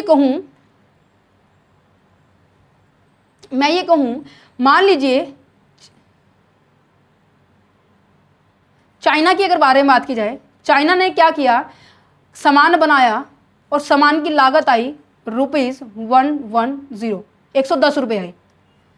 इंडिया वो क्या कर रहा है, सामान वो खरीद रहा है, तो इसने कहा कि चलो कोई बात नहीं, आप हमसे खरीद लीजिएगा। तो उसने बताया कि भाई तुम्हें लगेगा 85 रुपये। कहते अच्छा, इससे क्या होगा, इंडिया के जितने भी प्रोड्यूसर हैं वो इस सामान को ज़्यादा से ज़्यादा क्या करेंगे बेटे, इंपोर्ट करेंगे या नहीं करेंगे? डेफिनेटली करेंगे। तो इससे क्या होगा, ये ज़्यादा से ज़्यादा इंपोर्टिंग सेक्शन यहाँ होगा और हमारे एरिया से क्या होने वाला है, हमें उतना ही ज़्यादा क्या करनी पड़ेगी, पेमेंट करनी पड़ेगी या नहीं करनी पड़ेगी। पेमेंट करने का मतलब क्या हो रहा है, आउटफ्लो होगा या नहीं होगा। कहने का मतलब ये है कि भाई मेरी पॉकेट से पैसे जाएंगे या नहीं जाएंगे। तो यहाँ पर किया जा रहा है, जो चाइना ने किया है वो डंपिंग प्रोसेस है। डंपिंग प्रोसेस का मतलब क्या होता है, जब कोई कंट्री किसी दूसरी कंट्री में अपनी लागत या फिर अपने देश में जो मूल्य है, जो कॉस्ट चार्ज करती है अपने सिटीजन से, उससे कम में किसी और को जब वो बेच रही है, तो इस प्रोसेस को बोला जाता है dumping. Yes everyone, occur when a country sell a product in the another country at a price lower than its a normal price. Normal price क्या है, 110 रुपये, बट उसने कितने में बेचा है, 85 रुपये में बेचा है। यस एवरीवन, समझ पा रहे हैं। तो मतलब वो कहना चाह रही है, चाइना ये कहना चाह रही है कि जितना हो सके तुम हमसे मंगवाओ, क्योंकि जितना होगा मंगवाएंगे हम उसके ऊपर डिपेंडेंट हो जाएंगे, डिपेंडेंट होंगे तो हमारी मार्केट बिल्कुल खत्म हो जाएगी। समझ में आ रहा है, समझ में आ रहा है। तो यही बात है। तो सरकार ने कहा कि अच्छा यहाँ पे भाई इंडियन गवर्नमेंट भी तो है, तो यहाँ पे इंडियन गवर्नमेंट के डायरेक्टर ऑफ जनरल खड़े थे, तो उन्होंने देखा कि यहाँ पर तो भाई 25 रुपये का हमें नुकसान हो रहा है। तो उन्होंने कहा कि जितना रुपए कम लग रहा है ना, कम तुम दे रहे हो, तो हम क्या करेंगे, हम ड्यूटी लगा देंगे। सरकार इस प्रोसेस को रोक रही है, तो यहाँ पे उसे बोलेंगे anti dumping process. Got it. तो यहाँ पे ये लिखा हुआ है, समझ में आ रहा है। तो इसकी ये भी प्रॉब्लम है WTO की कि एंटी डंपिंग प्रोसेस बहुत ज़्यादा होती है। तो इसको रोकने के लिए हम क्या करेंगे, एंटी डंपिंग कॉन्सेप्ट अप्लाई करेंगे। हार्म द डोमेस्टिक इंडस्ट्री हो रही है, हम अपनी जॉब को लॉस भी करते जा रहे हैं।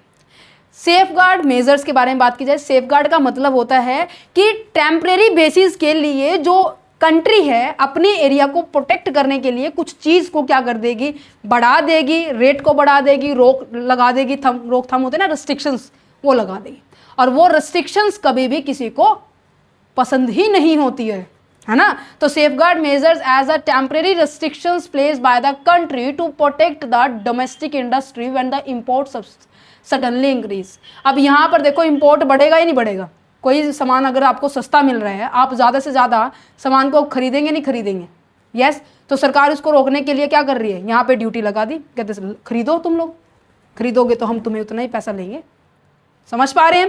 Protections of the biodiversity, that means हमारे पास जितनी भी नेचुरल आइटम्स हैं, प्लांट हो गया, एनिमल हो गया, नेचुरल रिसोर्सेज हो गए, हम उनका अपने ही देश में बेहतर यूज़ करें। अब आपको पता है जितने भी स्किन टोन के प्रोडक्ट्स आते हैं, ठीक है, स्किन की जितनी भी प्रॉब्लम्स के लिए आप कॉस्मेटिक की चीज़ों को बाय करते हैं, उसके अंदर मोस्ट ऑफ देखा गया है डोंकी का मिल्क होता है। यस, एक आई थिंक क्या बोलते हैं उसको, शैम्पू में रीठा, अगर आप लोगों ने रीठा शैम्पू सुना हो, पहले के टाइम में रीठा शैम्पू बहुत ज़्यादा यूज़ करते थे। और आपको बता देते इंडिया में सबसे ज़्यादा उसके पेड़ और उसके फल, पेड़ के साथ फल तो होंगे ही, बट आज के टाइम में इतना नहीं देखने को मिला, क्योंकि फॉरेन कंट्रीज़ के थ्रू इस चीज़ को क्या कर लिया है, खरीद लिया गया है, उनकी स्पीसीज़ वहाँ पर ट्रांसफ़र हो चुकी है। हमारे एरिया में ना तो डोंकी का दूध मिलता है और ना ही ये जो रीठा के जो पेड़ जो स्पीसीज़ है, हमारी प्लांट है, ये भी नहीं है, जिसके कारण हम क्या कर रहे हैं, फॉरेन के जितने भी कॉस्मेटिक प्रोडक्ट्स होते हैं उनको यूज़ कर रहे हैं। तो हम अपनी ही चीज़ों का अगर बेहतर यूज़ करेंगे तो डेफिनेटली हमें फॉरेन कंट्री की चीज़ों की रिक्वायरमेंट नहीं होगी, पर हम कहाँ करते हैं। तो यही चीज़ तो है। बायोडाइवर्सिटी का मतलब क्या है, चाहे वो प्लांट से ले लीजिए, चाहे वो एनिमल से ले लीजिए, या फिर कोई नेचुरल रिसोर्सेज से ले लीजिए, अगर हमारी कंट्री में पाए जा रहे हैं उनके बारे में बात की जा रही है। और हम वैसे भी आपको पता है इंडिया के अंदर, चाहे वो कोई डिसीज़ है, बीमारी है, ठीक है, या फिर कोई टेक्नोलॉजी है, कोई भी आपको मेडिसिन बनानी है, ठीक है, क्रॉप के रिगार्डिंग बात की जाए तो इनमें तो हम आगे ही हैं, ठीक है। कहते हैं ना कि भारत कृषि प्रधान देश है, कुछ ऐसा, वो रीज़न यही है, क्योंकि हर चीज़ हमारे एरिया में ईजिली अवेलेबल है, बट हमें उसकी कदर नहीं होती है। नेक्स्ट जाता है इम्प्लीमेंटेशंस इश्यूज़। इम्प्लीमेंटेशंस इशू का मतलब क्या हुआ, काफ़ी सारी डेवलपिंग कंट्री क्या करती है, बिलीव, जस्ट अ सेकेंड, ठीक है, तो many developing countries believe that the WTO agreement have not been be implemented fairly. Means की जितनी भी डेवलपिंग कंट्रीज होती है ना, वो WTO के जितने भी रूल्स, रेगुलेशंस, टर्म कंडीशंस को प्रॉपरली फॉलो ही नहीं करती हैं। अब जब फॉलो ही नहीं किया तो एग्रीमेंट ब्रीच होगा तो डिस्प्यूट्स भी होंगे, तो ये भी कोई इश्यूज आ जाती है। आई थिंक आप लोगों को समझ में आ गया होगा, मज़ा बहुत आया। फिर भी कोई डाउट रह जाए तो आप कमेंट सेक्शन में कमेंट कर सकते हैं, ठीक है। और बाकी अदर सब्जेक्ट्स की भी प्लेलिस्ट बनाई हुई है, तो अपनी नीड के अकॉर्डिंग आप इनको चेकआउट कर सकते हैं। Got it. अब आप ये देखो, सभी क्वेश्चंस को जब आप देखेंगे क्या आप लोगों को आ रहे हैं, overview of the Indian patent act है, प्रॉब्लम एंड इशू जो हमने डिस्कस किए, पर ये गेट्स की है तो गेट में वाला पॉइंट लिख देना, function of the WTO, tips की बारे में बात की जा रही है, IP difference, patent and innovation में क्या डिफरेंट है, ट्रिप्स एंड ट्रिप्स में क्या डिफरेंस है, और रोल क्या है वर्ल्ड ट्रेड ऑर्गेनाइजेशन का कि हम ग्लोबली ट्रेड कर रहे हैं। तो ये अब देखो, जो पिछले जो सेमेस्टर में एग्जाम में हुआ था, ये क्वेश्चंस आपका एज इट इज आया। होपफुली ये जो सीरीज है आप लोगों को हेल्प कर रही होगी। सो अच्छा लग रहा है तो प्लीज़ कमेंट सेक्शन में कमेंट ज़रूर करना कि मेरा भी मोटिवेशन बढ़े, मैं आप लोगों के लिए और अच्छा कंटेंट बना पाऊँ। ठीक है, कोई सजेशन देना चाहते हैं तो डेफिनेटली आप लोग दे सकते हैं। So thank you so much and bye bye. मिलते हैं नेक्स्ट लेक्चर में, जिसके अंदर हम बात करेंगे फॉरेन इन्वेस्टमेंट वाला चैप्टर है ये। ठीक है, फिर नेक्स्ट आ जाएगा आप लोगों के टेक्नोलॉजी का, फिर